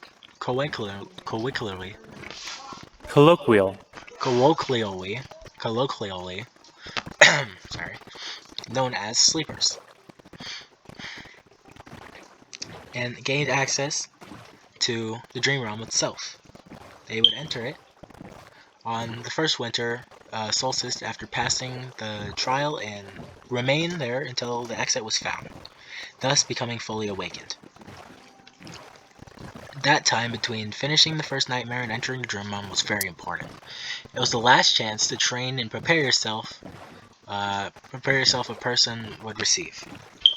In Sunny's case, that time was only about a month, which was as bad as it gets. And then there was a final benefit, unique to every aspirant passing the trial. The first aspect ability. This was the magic power, quote unquote, that elevated, awakened above mundane humans. Aspect abilities were diverse, unique, and powerful. Some could be categorized into types like combat, sorcery, utility, but some were simply beyond imagination. Armed with the power of their abilities, Awakens would be able to save the world from the flood of nightmare creatures. However, that power came with a catch. Their first ability, every Awakened also received a flaw, sometimes called the counter. These flaws were diverse as abilities, ranging and comparatively harmless to crippling, or in some cases even fatal. I wonder what type of ability a temple slave would get, Sonny thought, not too optimistic about his prospects. The choice of flaws, on the other hand, seemed almost limitless. I hope my aspect will evolve at the end of this fiasco, or even better, change completely. If the aspirant performed especially well, there is a chance that his given aspect, going through an early evolution, aspects, just like soul cores, had ranks based on potential, power, and rarity. The lowest rank was called Dormant, followed by Awakened, Ascended, Transcendent, Supreme, Sacred, and Divine. Although no one has ever seen that last one. With the amount of crap it had put me through the spell, if it has any conscience, it at least has given me an awakened aspect, right? Or maybe even an ascended one? Finally, there was a tiny possibility of receiving a true name. something like an honorary title bestowed on this by the spell on to its favorite ascendant. The name itself had no benefit, but every famous awakened seemed to have one. It was considered to be the highest mark of excellence. However, the number of people who had managed to get a true name during the first Nightmare was so small that Sunny didn't even bother to think about it. Who needs excellence? Give me power! He cursed, feeling that this attempt at wishful thinking had only made him depressed and angry. Maybe I'm allergic to dreaming. An allergy like that would be truly ironic, considering that he was destined to spend half his remaining life in the dream realm. If he even survives long enough to get there, that is. However, Sunny's mental escapade was not completely useless. Looking up from the slippery rocks under his feet, he noticed that the sun was already considerably lower.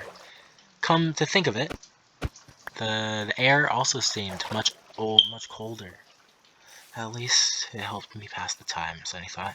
The night was approaching. Chapter 10. First Man Down. By the time they decided to stop, Sunny was on the verge of fainting. After hours and hours of traversing the rough mountain slope, his body was almost at its limit. However, to everyone's surprise, Shifty seemed to be doing even worse than him. The roguish slave's eyes were muddied and unfocused, aimlessly wandering around. His breath was ragged and shallow, as though something was exerting pressure on his lungs. He looked feverish and unwell. As soon as the hero found a suitable place to camp, Shifty simply collapsed on the ground. The most unnerving part about all of this, was the lack of angry cursing that they had gotten used to. The slave lay silent and motionless, with only the movements of his chest betraying that he was still alive. Several moments later, he uncorked his flagon and, with a shakily hand, greedily drank a few large gulps. "Conserve your water," the hero said, with a hint of concern somehow finding its way onto his usually stoic voice. Disregarding these words, Shifty drank more, emptying the flagon completely. Scholar didn't look much better than him. The arduous climb took a heavy toll on the older slave. Despite the unbearable cold, he was sweaty, with bloodshot eyes and a grim expression on his face. Being the weakest of the three, Sunny somehow managed to endure the best. We can't just melt snow once there's no more water. Why can't we just melt snow when there's no more water? Hero gave Scholarly a complicated look. There might be time when we won't be able to make a fire, as to not attract unwanted attention. No one commented, knowing perfectly well whose attention they had to avoid. The memory of the Mountain King's horror is still fresh in their minds. Unluckily, today, Hero managed to find the natural alcove in the mountain in the mountain wall, perched precariously between the narrow ledge. The fire was well hidden by rocks, allowing them to enjoy its warmth without fear of being noticed. No one was in the mood to talk. So they just roasted slices of ox meat above the flames and ate in silence. Anyway,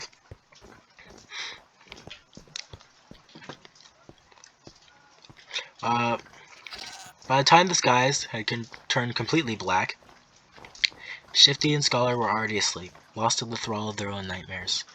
Hero took out his sword and moved to the edge of the rock outcropping. Try to rest as well. I'll take the first watch. Sunny gave him a nod and laid down near the fire, dead tired. Falling asleep inside a dream was a new experience for him, but unexpectedly, it turned out to be not quite mundane. As soon as his head touched the ground, his consciousness slipped into darkness. After what felt like only a second, someone was had gently shaken him, groggy and disoriented. Sunny blinked a few times, finally noticing Hiro hovering above him. These two didn't look too well, so it's better to give them more time to recover. Don't let the flames go out, and wake us up when the sun starts to rise, or if the beast appears.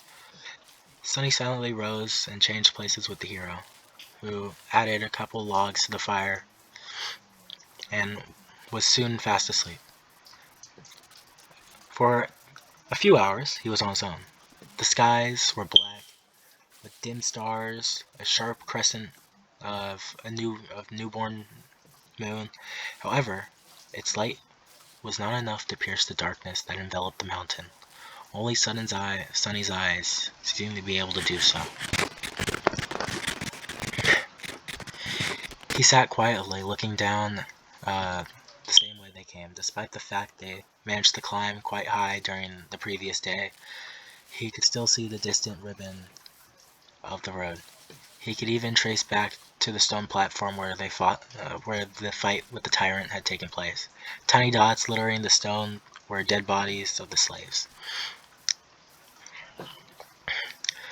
As he was watching them, a dark figure slowly crawled onto the platform beneath the cliff. It stayed motionless for a while, then moved forward, scraping its claws against the ground. Every time a claw hit one of the bodies, the tyrant would grab it and bring it to its maw. The wind brought the muffled noises of crunching bones to Sunny's ears.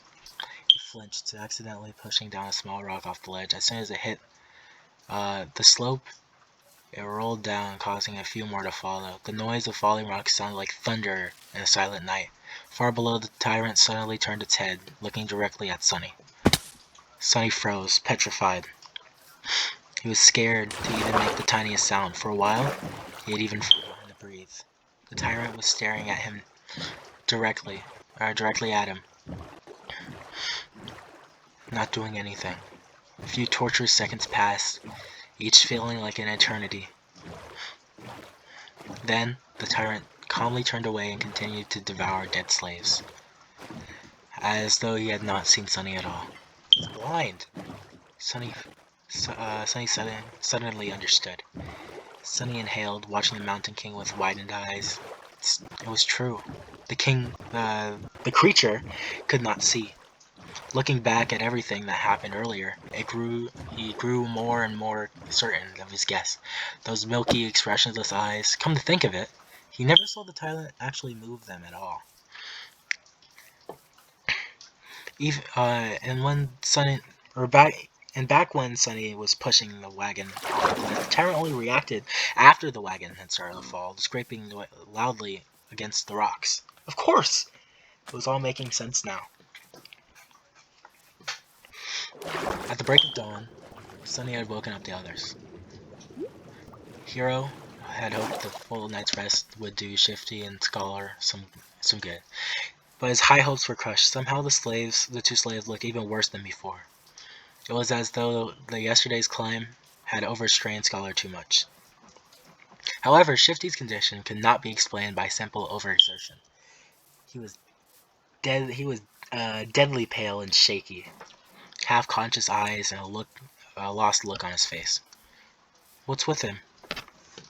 Scholar, who himself was not doing very well, shook his head. Whoa, that's cool. Shook his head.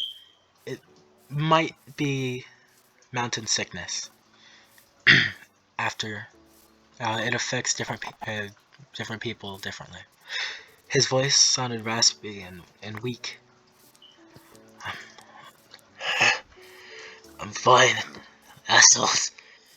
Get out of my face. Shifty had trouble forming full sentences, but still insisted that he was alright. Hiro frowned, then took most of the supplies that the defiant slave was supposed to carry, and before adding them to his own load. After hesitating a little, he gave some to Sunny too. Did anything happen while we were asleep? Sunny stared at him for a few seconds. The monster ate the dead. The young soldier frowned deeply. How do you know? I heard it.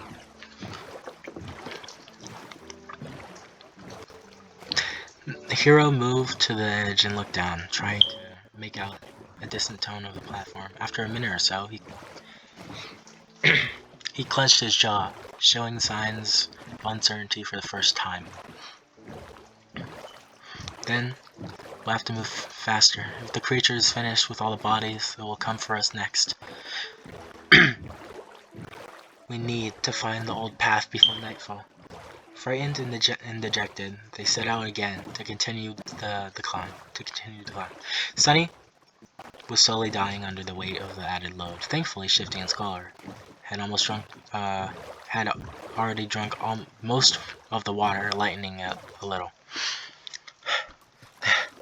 This is hell, he thought. They climbed higher and higher and higher. The sun was climbing with them, slowly approaching the zenith. There was no talking, no laughs, only strained breathing. Each of the 4 survivors was concentrated on his own steps and footing. However, Shifty was falling farther and farther behind, his strength abandoning him. And then, at some point, Sunny heard a desperate scream. Turning around, he only had the time to see a panic-stricken face. Then, Shifty fell backward, his foot slipping on ice-covered rock. He hit the ground hard and rolled, still trying to grab onto something, but it was too late. Frozen in place and powerless, they could only watch his body tumble down the slope, leaving bloody marks on the rocks. With each second, Shifty looked less like a man and more like a rag doll. A few moments later, he had finally come to a halt, hitting the top of the large, protruding stone on a pile of broken flesh. Shifty was dead. Chapter 11. Crossroads. The 3 of them stood motionless, looking down in uneasy silence. What happened to Shifty did not come as a shock, but it was a hard thing to digest. An ominous feeling settled in their hearts. Seeing the broken body of their companion, it was not too easy to imagine one of them sharing the same fate. No one knew what to say. After a minute or so, Scholar finally sighed. It was a good thing that you took most of the supplies he had been carrying. A bit heartless, but not wrong, Sunny thought, giving the older slave a careful look. Scholar frowned and realized that his mask of a kind-hearted gentleman had slipped for a second, and hurriedly added in a somber tone, "May you rest in peace, my friend." Wow, what a performance! Actually, Sunny did not believe in his benevolent act for a second. Every kid from the outskirts knew that people who acted kind for no reason were the ones to be most wary of. They were either fools or monsters. Scholar didn't seem like the fool, so Sunny became cautious of him from the very moment they met. He got this far by being a mistrustful cynic, and there's no reason to change now. "We have to go," Hero said, casting one last look down. His voice was uneven, but Sunny could feel the well of emotion behind it. He just couldn't tell what the emotion was. Scholar sighed and turned away too. Sunny stared at the bloodied rocks for a few more seconds. Why do I feel guilty? Or why do I feel so guilty? He thought, bewildered by this unexpected reaction. He got what he deserved. A little unsettled, Sunny turned around and followed his two remaining companions. Just like that, they left Shifty behind and continued to climb. At this altitude, traversing the mountain was getting harder and harder. The wind slamming into them with enough force to throw a person off balance if they weren't careful.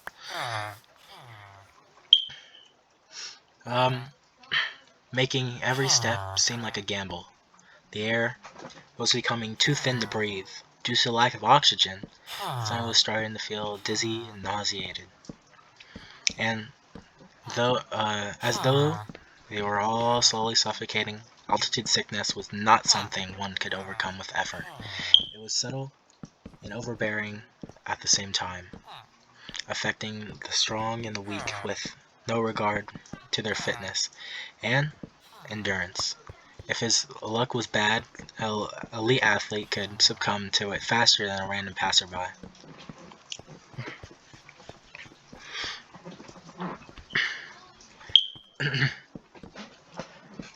It was a question if your body was innate aptitude and adaptability. Lucky ones were able to get over it after experiencing mild symptoms. Others were sometimes crippled for days or weeks, suffering all kinds of torturous side effects. Some even died.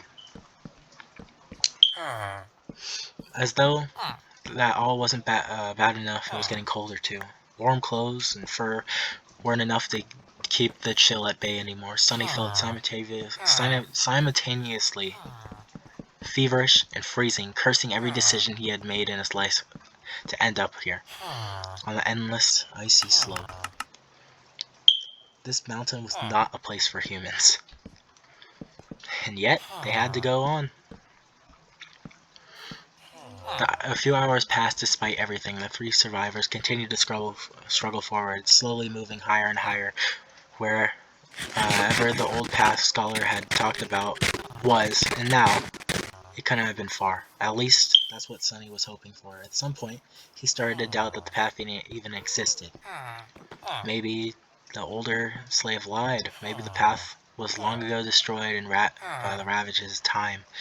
Maybe they had already missed it without even noticing. Just as he was about to fall into despair, they finally found it. It was weathered and narrow, barely enough for two people to walk side by side. The path wasn't paved anymore. Or the path wasn't paved. It was rather cut from the black rock, an unknown tool or magic, winding its way up the mountain like a tail of a sleeping dragon. Here and there, it was hidden beneath the snow, but most importantly, it was flat. Sonny had never been that happy to see something flat in his life. Without saying a word, Scholar dropped his rucksack and sat down. He was deathly pale and gasping for air like a fish out of water. Despite that, there was a slight grin on his face. Told you. Hiro gave him a nod and looked around. A few seconds later, he turned back to the triumphant slave. Stand up. It's not time to rest yet.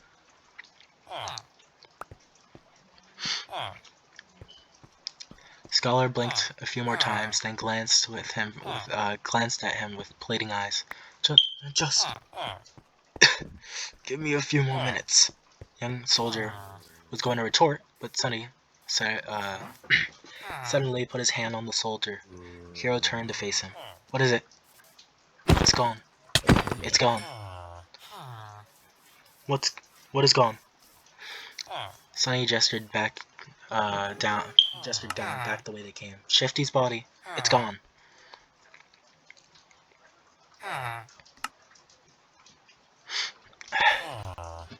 Hiro stared at him for a few moments, clearly failing to understand what Sonny was trying to say. Alright. They didn't know that Shifty's name was Shifty. Awkward. He wanted to explain, but Scholar and Hiro seemed to grasp his meaning. Simultaneously, they moved to the edge of the stone path and looked down, trying to spot the place where Shifty met his end. Indeed, the splatter of blood could still be seen on the jagged rocks, but the corpse itself was nowhere to be seen. Scholar flinched back and crawled as far away from the edge as he could. The young soldier also backed away, instinctively grabbing the handle of his sword. The three of them exchanged tense looks, clearly understanding the implications of Shifty's disappearance. It's the monster. Scholar said, even paler than before. It's following us. Hiro gritted his teeth. You're alright. And even if it is that close, we will inevitably be forced to fight it soon. The idea of fighting the tyrant was as frightening as it was preposterous. He might as well have said that we will all be dead soon. The truth of it was painfully clear to both Sunny and Scholar. The older slave surprisingly did not look panicked. Instead, he lowered his gaze quietly. Quietly said, "Not necessary."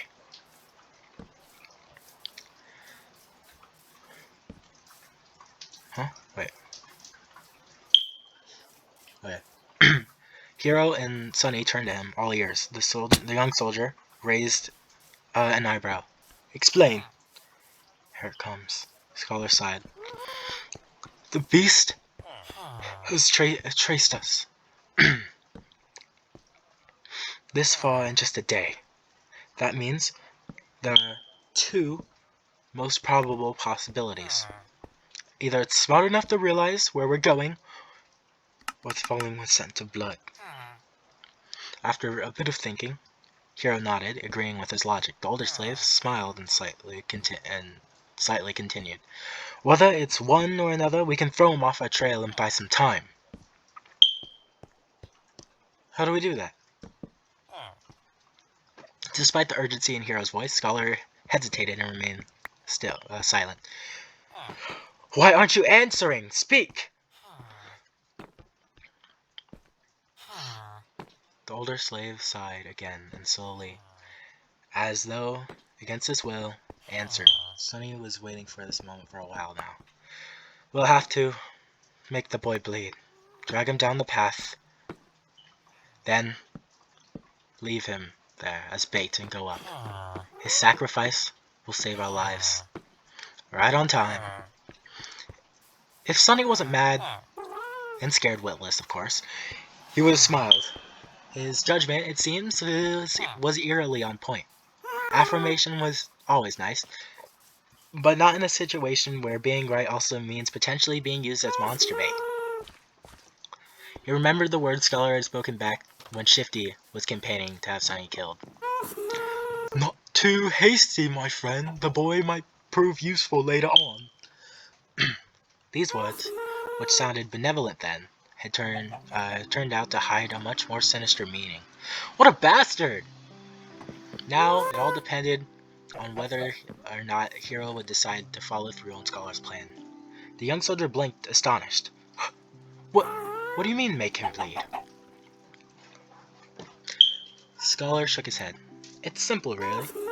If the monster knows where we're going, we have no choice but to abandon our plans and reach the mountain pass, and go over the peak of the mountain instead. If the monster is following the scent of blood, we have to use one of us as bait to mislead it." He paused. "Only by leaving a man bleeding further down the path, we can reliably avoid the pursuit, no matter how it's tracking us."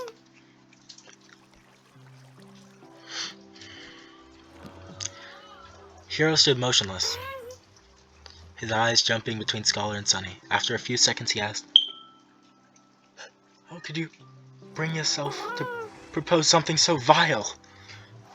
Older slave masterfully pretended to look aggravated and somber. "Of course it pains me. But if we do nothing, all three of us will die. This way, at least the boy's death will save 2 lives. The gods will reward him for his sacrifice." Gee, what a silver tongue. I'm almost convinced myself. The younger soldier opened his mouth, then closed it again, hesitating. Sunny was silently watching the 2 survivors, measuring his chances of coming on top in a fight. Scholar was already halfway to being a corpse, so overpowering him would not be a problem. Hiro presented an obstacle. Chapter 12. The smell of blood.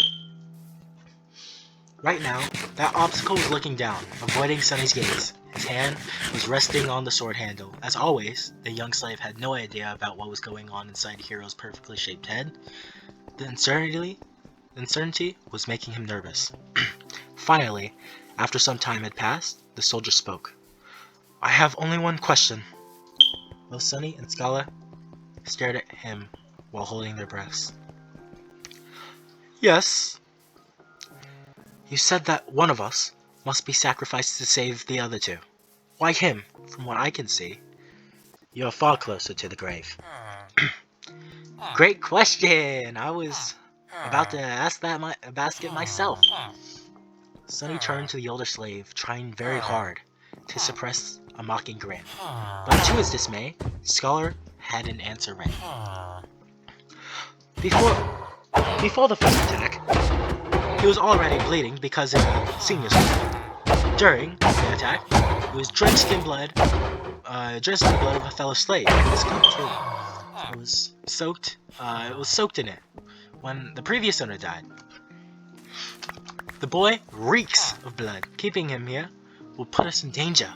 Keeping him alive will put us in danger. That's why he's the best choice.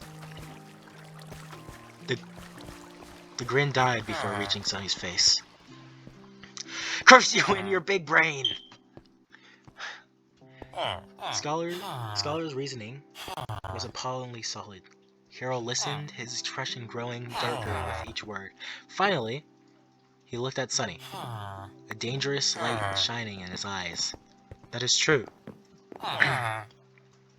Sunny felt his mouth getting dry, cold sweat running down his spine. He tensed, ready to act. But at that moment, Hiro smiled. Your logic is almost unassailable, he said, unsheathing his sword. However, you failed to account for one thing. Scholar raised an eyebrow, trying to hide his own nervousness. What might that be? The young soldier turned to face him, the smile disappearing from his face. Now he was radiating thick, practically palpable killing intent. It's that I know who you are, Your Grace. Also, I also know what you've done, and how you've ended up a slave. Just one of the revolting crimes you've committed would be enough to make me want to end you. So, if there's someone among us who deserves to be sacrificed, it's you. Scholar's eyes widened. But the smell of blood! Don't worry about it. I'll make you bleed enough to overpower what residuals the boy carries. It all happened so fast that Sunny barely had time to react. Hiro lunged forward with speed that seemed almost inhuman. A moment later, Scholar was shrieking on the ground, his leg broken with one strike from the flat side of his shoulders. The young soldier's sword. Not giving him an opportunity to recover, Hiro stomped on his other leg with a sickening sound of shattering bones could be clearly heard, with a shriek that turned into a sobbing howl. Just like that, Scholar was done for. The brutality of Hiro's actions was in such stark contrast with his usually graceful demeanor that Sunny felt blood turning to ice in his veins. This was scary. The soldier gave him a calm look and said in a placid tone, "Wait here for me." Then he grabbed the older slave and dragged him down the path, soon disappearing behind the rock outcropping.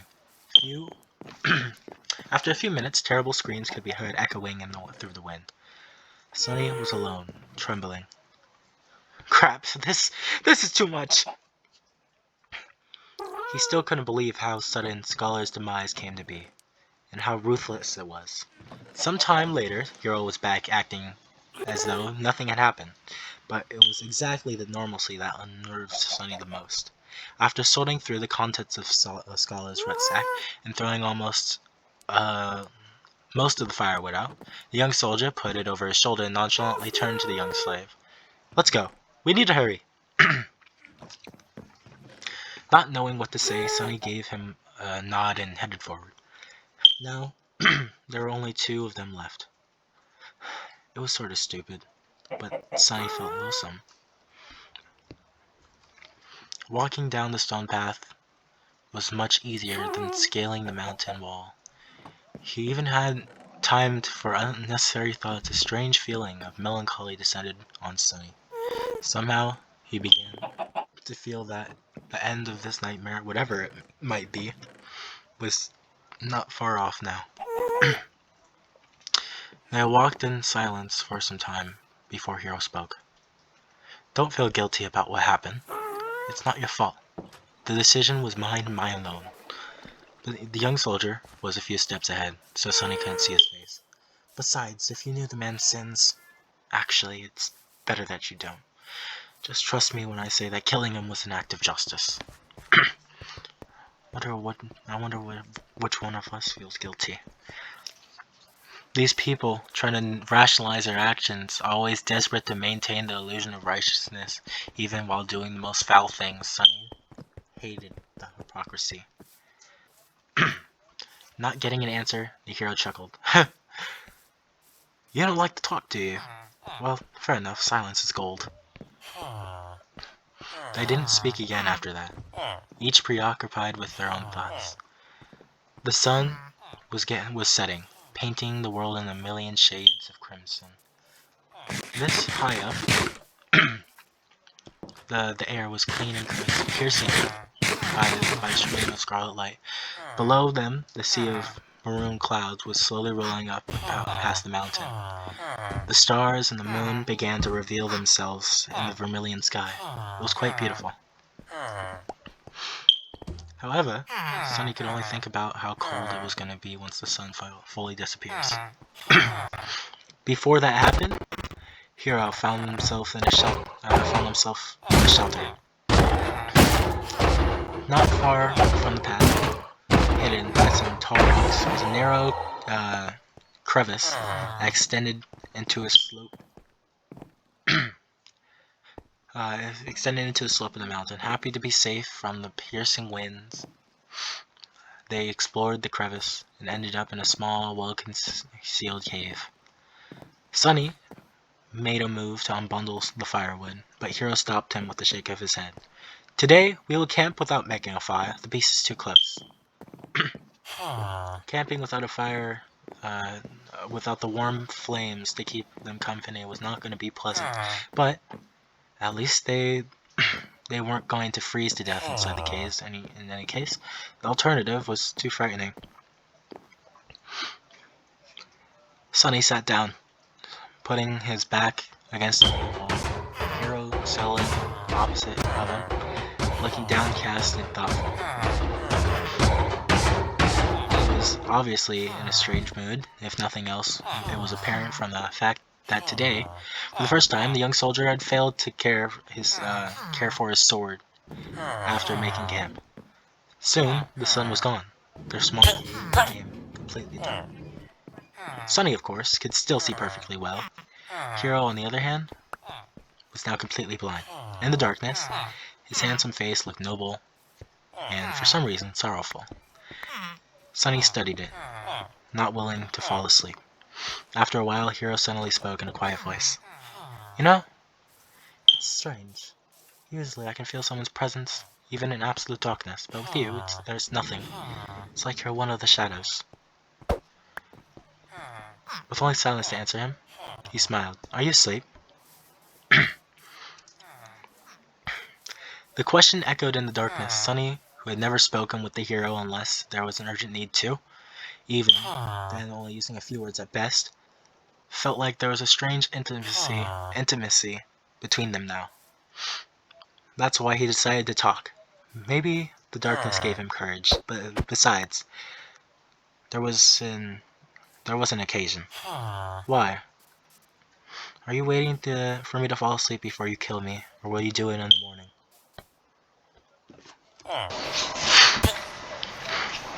Chapter 3. The Moment of Truth. The smile froze on Hiro's face. He lowered his head, as though in shame after a minute or so passed, shrouded in heavy silence. He finally answered, Yes. I thought that if I do it while you were asleep, you wouldn't have to suffer. Unseen to him, a bitter grin appeared on Sunny's face. A long sigh escaped from the young soldier's lips. He rested his back against the cave wall, not looking up. I don't expect you to forgive me. This too This sin, too, will be mine to bear. But please, if you can, find it in your heart to understand. If things were different, I would have gladly faced that monster and let you escape. But my life does not belong to me alone. There is an incompassible duty that I'm sworn to fulfill. Until it's done, I cannot allow myself to die. Sunny laughed. You people. Look at you. Planning to kill me. It's still insisting on having a good excuse. How very convenient. I really hate hypocrites like you the most.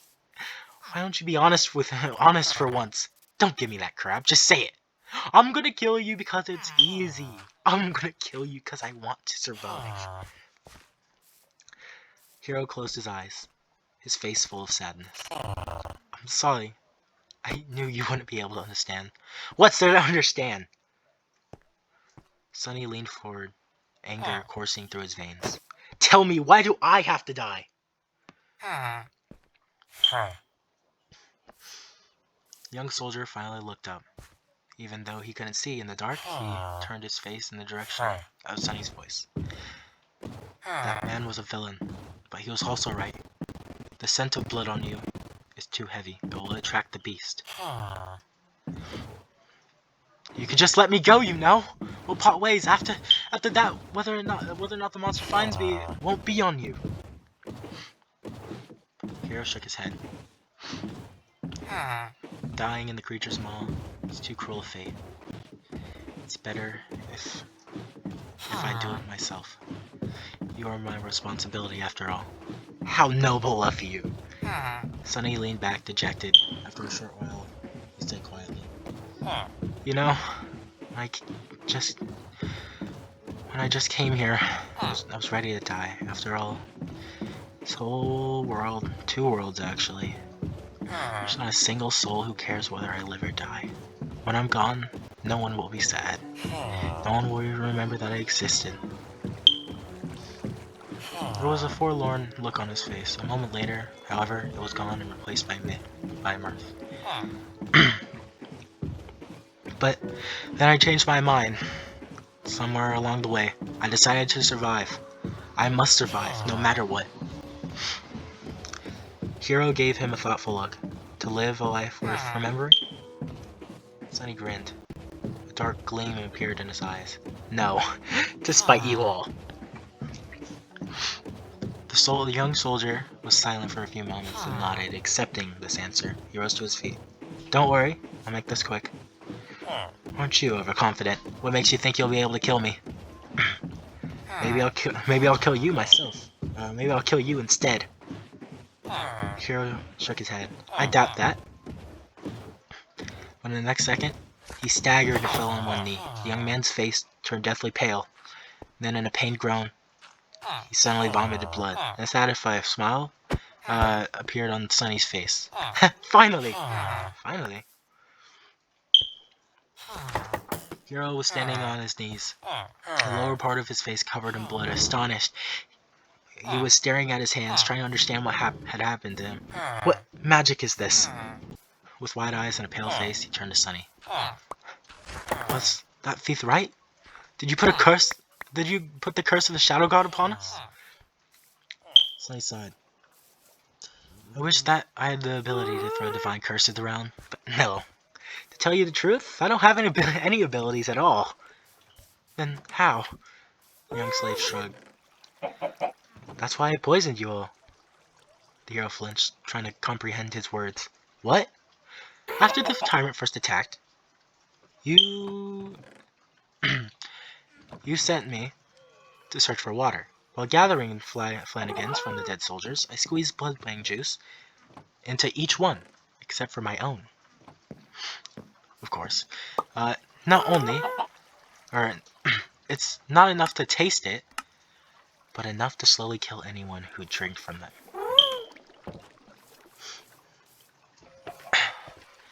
The soldier gritted his teeth, slowly, struggling through the pain. A sudden realization appeared on his face. So why? The other two were in such bad shape. Sunny nodded. Shifty drank the most. His condition worsened the fastest. Scholar also was also not long for this world, but you finished him off before the poison could. Yourself, however, was true Bloodbane had no effect on you at all. It was though Bloodbane had no effect on you at all. I was starting to get worried. Hero's face darkened. I see, I understand. He thought about something, and Sunny then looked at Sunny with surprise. But back then, you didn't know that we would turn on you. Sunny just laughed. Oh please, it was obvious. Shifty was the kind of man who'd kill for a pair of boots. Scholar was like a wolf in sheep's clothing. The people are selfish and cruel in the best of situations. I was supposed to believe that those two weren't gonna do something terrible to me when faced with certain death. Hero spat more blood. Then, what about me? You? A disdainful expression appeared on Sunny's face. You were the worst of them. Why? Why? Sunny looked at him and leaned forward. I might not have learned much in my short life, but do I know one thing? I do know one thing, he said, all traces of humor gone from his voice.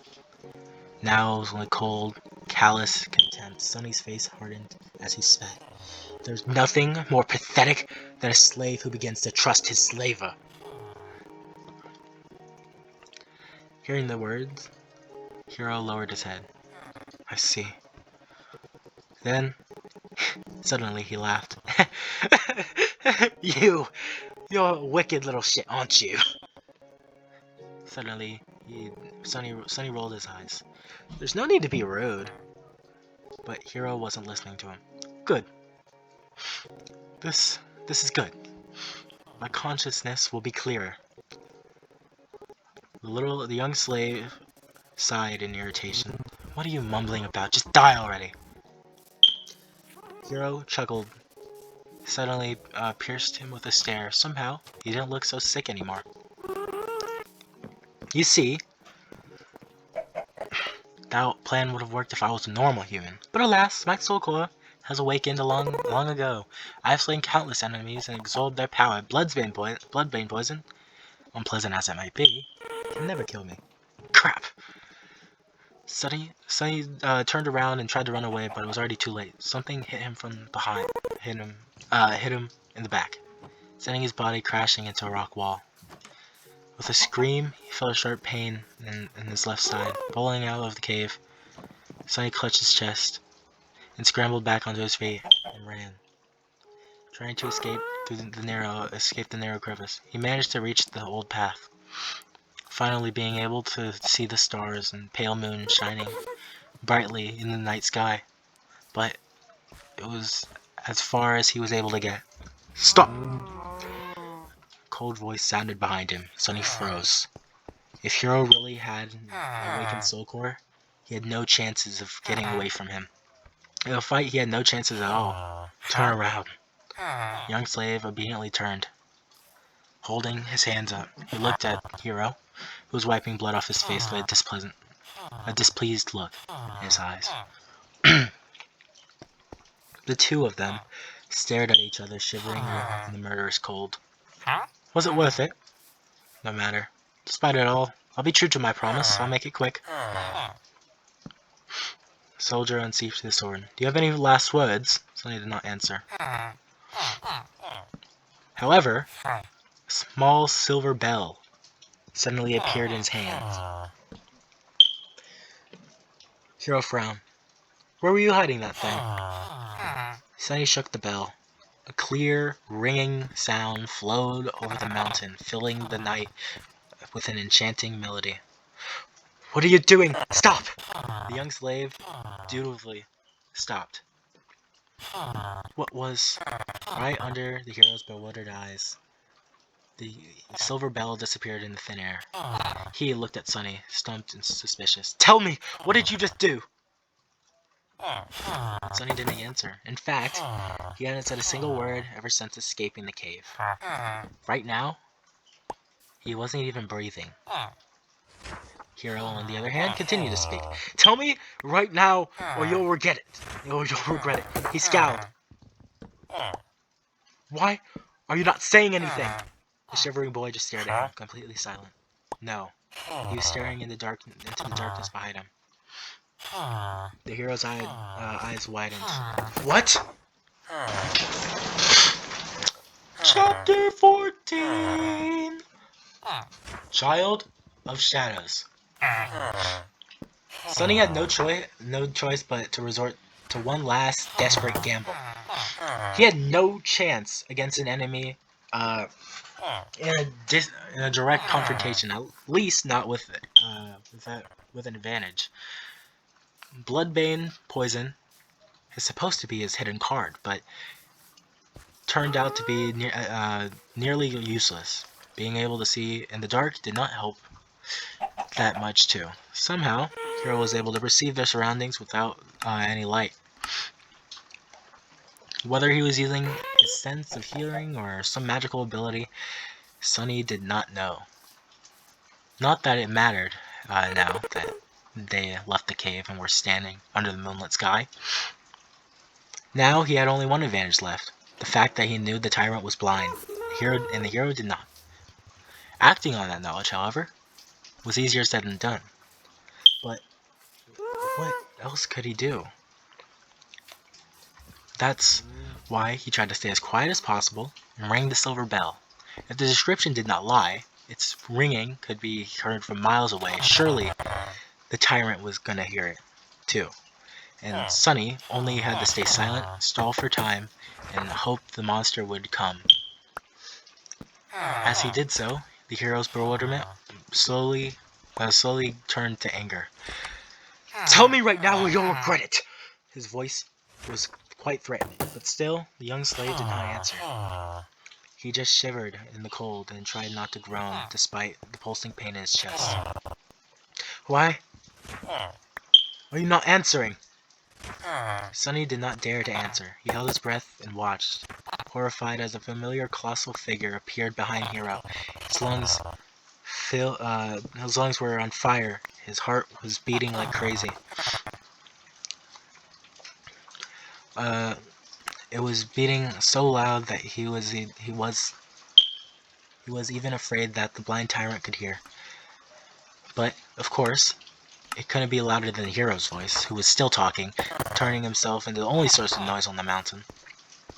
At the last second, a hint of understanding appeared on the young soldier's eyes. He began to turn around, raising his sword with lightning speed, but it was too late. A massive hand appeared from the darkness and caught him in the iron grip. Bone claws scraped against the armor, pulling it apart. The Mountain King dragged Hero back, paying little attention to the sword biting his wrist. The vicious saliva was streaming in its open maw. Petrified by fear, Sunny slowly turned his back to them and took a couple of steps up the old winding path. He darted away, running as fast as he could. Behind them, the desperate scream tore apart the silent night. A hungry roar followed. It seemed the hero wasn't going down without a fight. Even though his fate was already sealed, Sunny did not care. He was running away, climbing higher and higher. I'm sorry, Hero, he thought. I did say I wanted to watch you die, but as you know, I am a liar, so go die on your own. A lonesome, dark mountain stood tall against the raging winds. Jagged and proud, it dwarfed the other peaks of the mountain chain, cutting the night sky with its sharp edges. The radiant moon bathed its slopes in a ghostly light. Under the light, a young man with pale skin and black hair reached the peak of the mountain. However, his looks did not match the magnificence of the scene. Wounded and staggered, he looked pathetic and weak. The young man looked like a walking corpse. His coarse tunic and cloak were torn and smeared with blood. His sunken eyes were cloudy and lifeless. His body was bruised and beaten. They were cut, and specks of blood foamed on his lips. He was hunched over, cradling what was the left side of his chest. Each step caused him to moan, ragged breath barely escaping through gritted teeth. Sunny was hurting all over, but most of all, he was cold. So cold. He just wanted to lie down in the snow and fall asleep. Instead, he continued walking because he believed that the nightmare would be all over once he reaches the peak. Step, step, another step. Finally, he had made it to the highest point of the mountain. The vast expanse of flat rock was covered with snow. In the center of it, illuminated by moonlight, stood a magnificent temple. Its colossal columns and walls were cut from black marble with exquisite reliefs decorating the stagnant pediment and frozen frieze, or the broad frieze. Beautiful and awesome. It looked like a palace of a dark dawn. At least it did once. Now the temple was in ruins. Fractures and cracks marred the black stones. Parts of the roof had collapsed, laying ice and snow, and its tall gates were broken, as if smashed to pieces by the hands of a giant. Still, Sunny was satisfied. "Found you," he said in a hoarse voice. Gathering the last of his strength, the young slave slowly limped in the direction of the ruined temple. His thoughts were muddled and confused. "See, Hero?" he thought, forgetting for a second Hero was already dead. "I made it. You were strong and ruthless. I was timid and weak. And yet you are now... Yet now, you are a corpse. And I am still alive. Isn't that funny?" He stumbled and groaned, feeling the edges of his broken ribs cutting deeper into his lungs. Blood was dripping from his mouth. Dead or not, Hero had got him good with that single strike. Actually, it's not. What do you even know about being ruthless, poor fools? In the world where I come from, people had thousands of years to turn cruelty into an art. And someone on the receiving end of all that cruelty, don't you think I would know more about being vicious than you ever could? He was getting closer to the temple. Truth be told, you never stood a chance. Wait, what was I thinking about? A moment later, he had already forgotten. There was only pain, the dark temple, and the overpowering desire to sleep. Don't fall for it. It's just hyperthermia. If you fall asleep, you'll die. Sunny finally reached the steps of the Black Temple. He started to climb them, not noticing thousands of bones scattered around. These bones belonged to humans and monsters both. All of them were killed by invisible guardians still lingering around the temple. As Sunny was climbing the steps, one of the shapeless guardians approached him. It was ready to snuff out the last spark of life that was burning weakly in the defiler's chest. The defiler's chest. Then stopped, sensing a faint, strange, familiar scent coming from his soul. The scent of divinity. Sorrowful and lonesome, the guardian moved aside, letting Sunny pass. Oblivious, he entered the temple. Sunny found himself on the grandiose hall. Cascades of moonlight were falling through holes in partially collapsed roof. Deep shadows were surrounding the circles of silver light, not daring to touch them. The floor was covered in snow and ice. At the far end of the hall, a large altar was cut from a single piece of black marble. It was the only thing the temple untouched. There was only the temple untouched by snow. Forgetting why he came here, Sunny headed for the altar. He just wanted to sleep. The altar was dry, clean, and wide as a bed. Sunny climbed onto it and laid down. It seemed like he was going to die. He was okay with it. Sunny tried to close his eyes, but was stopped by a sudden noise coming from the direction of the temple's entrance. He turned in his head to look, not even a little bit curious.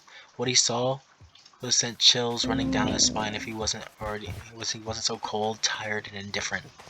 Mountain King was standing there looking at him with his 5 blind eyes. was still massive, terrifying, and revolting. Worm-like shapes were still moving frantically under its skin. It was sniffing the air, salivating. It opened its maw and moved forward, slowly approaching the altar. What an ugly bastard, Sunny thought, and suddenly clutched his chest, convulsing in a fit of torturous coughing. Bloody foam flew from his mouth and fell on the altar. However, the black marble soon absorbed it. A second later, it was pristine. It was as pristine as before. The tyrant was just about to reach Sunny. It was already stretching its hand to grab him. I guess this is the end, he thought, resigned to his fate. But at the last second, suddenly, the voice of the spell resounded in the dark temple. You have offered yourself as a sacrifice to the gods. The gods are dead and cannot hear you. Your soul bears the mark of divinity. You are a temple slave. The shadow god stirs in his eternal slumber. He sends a blessing from beyond the grave. Child of the shadows, receive your blessing. Under Sunny's astonished eyes, the shadows controlling the great hall suddenly moved as if coming alive. Black tentacles surging forward, entangling this Mountain King's arms and legs. The mighty tyrant struggled, trying to get free. But could he resist the power of a god? The shadows dragged the Mountain King back, pulling in different directions. The tyrant opened its maw, and a furious howl escaped it. In the next second, its body ruptured, torn it apart into pieces. Blood, viscera, several limbs fell onto the floor in a crimson torrent, just like the horrible creature was dead. Sunny blinked. Once again, he was alone. He was alone in the ruined temple, and the great hall was dark and silent, and the spell whispered, "You have slain the awakened tyrant, Mountain King. Wake up, Sunless! Your nightmare is over. Prepare for appraisal." Yeah, guys, that was the end. That was only the first 14 chapters of Shadow Slave. If you liked this reading, then don't look at my channel for another video, because that won't be happening. I would rather let you guys experience it for yourselves. Go read Shadow Slave if you liked this video. I love you guys. Also, I'll be putting the links to Shadow Slave, the web novel, in the description, and I'll be like putting like cards or whatever so you can skip to certain chapters.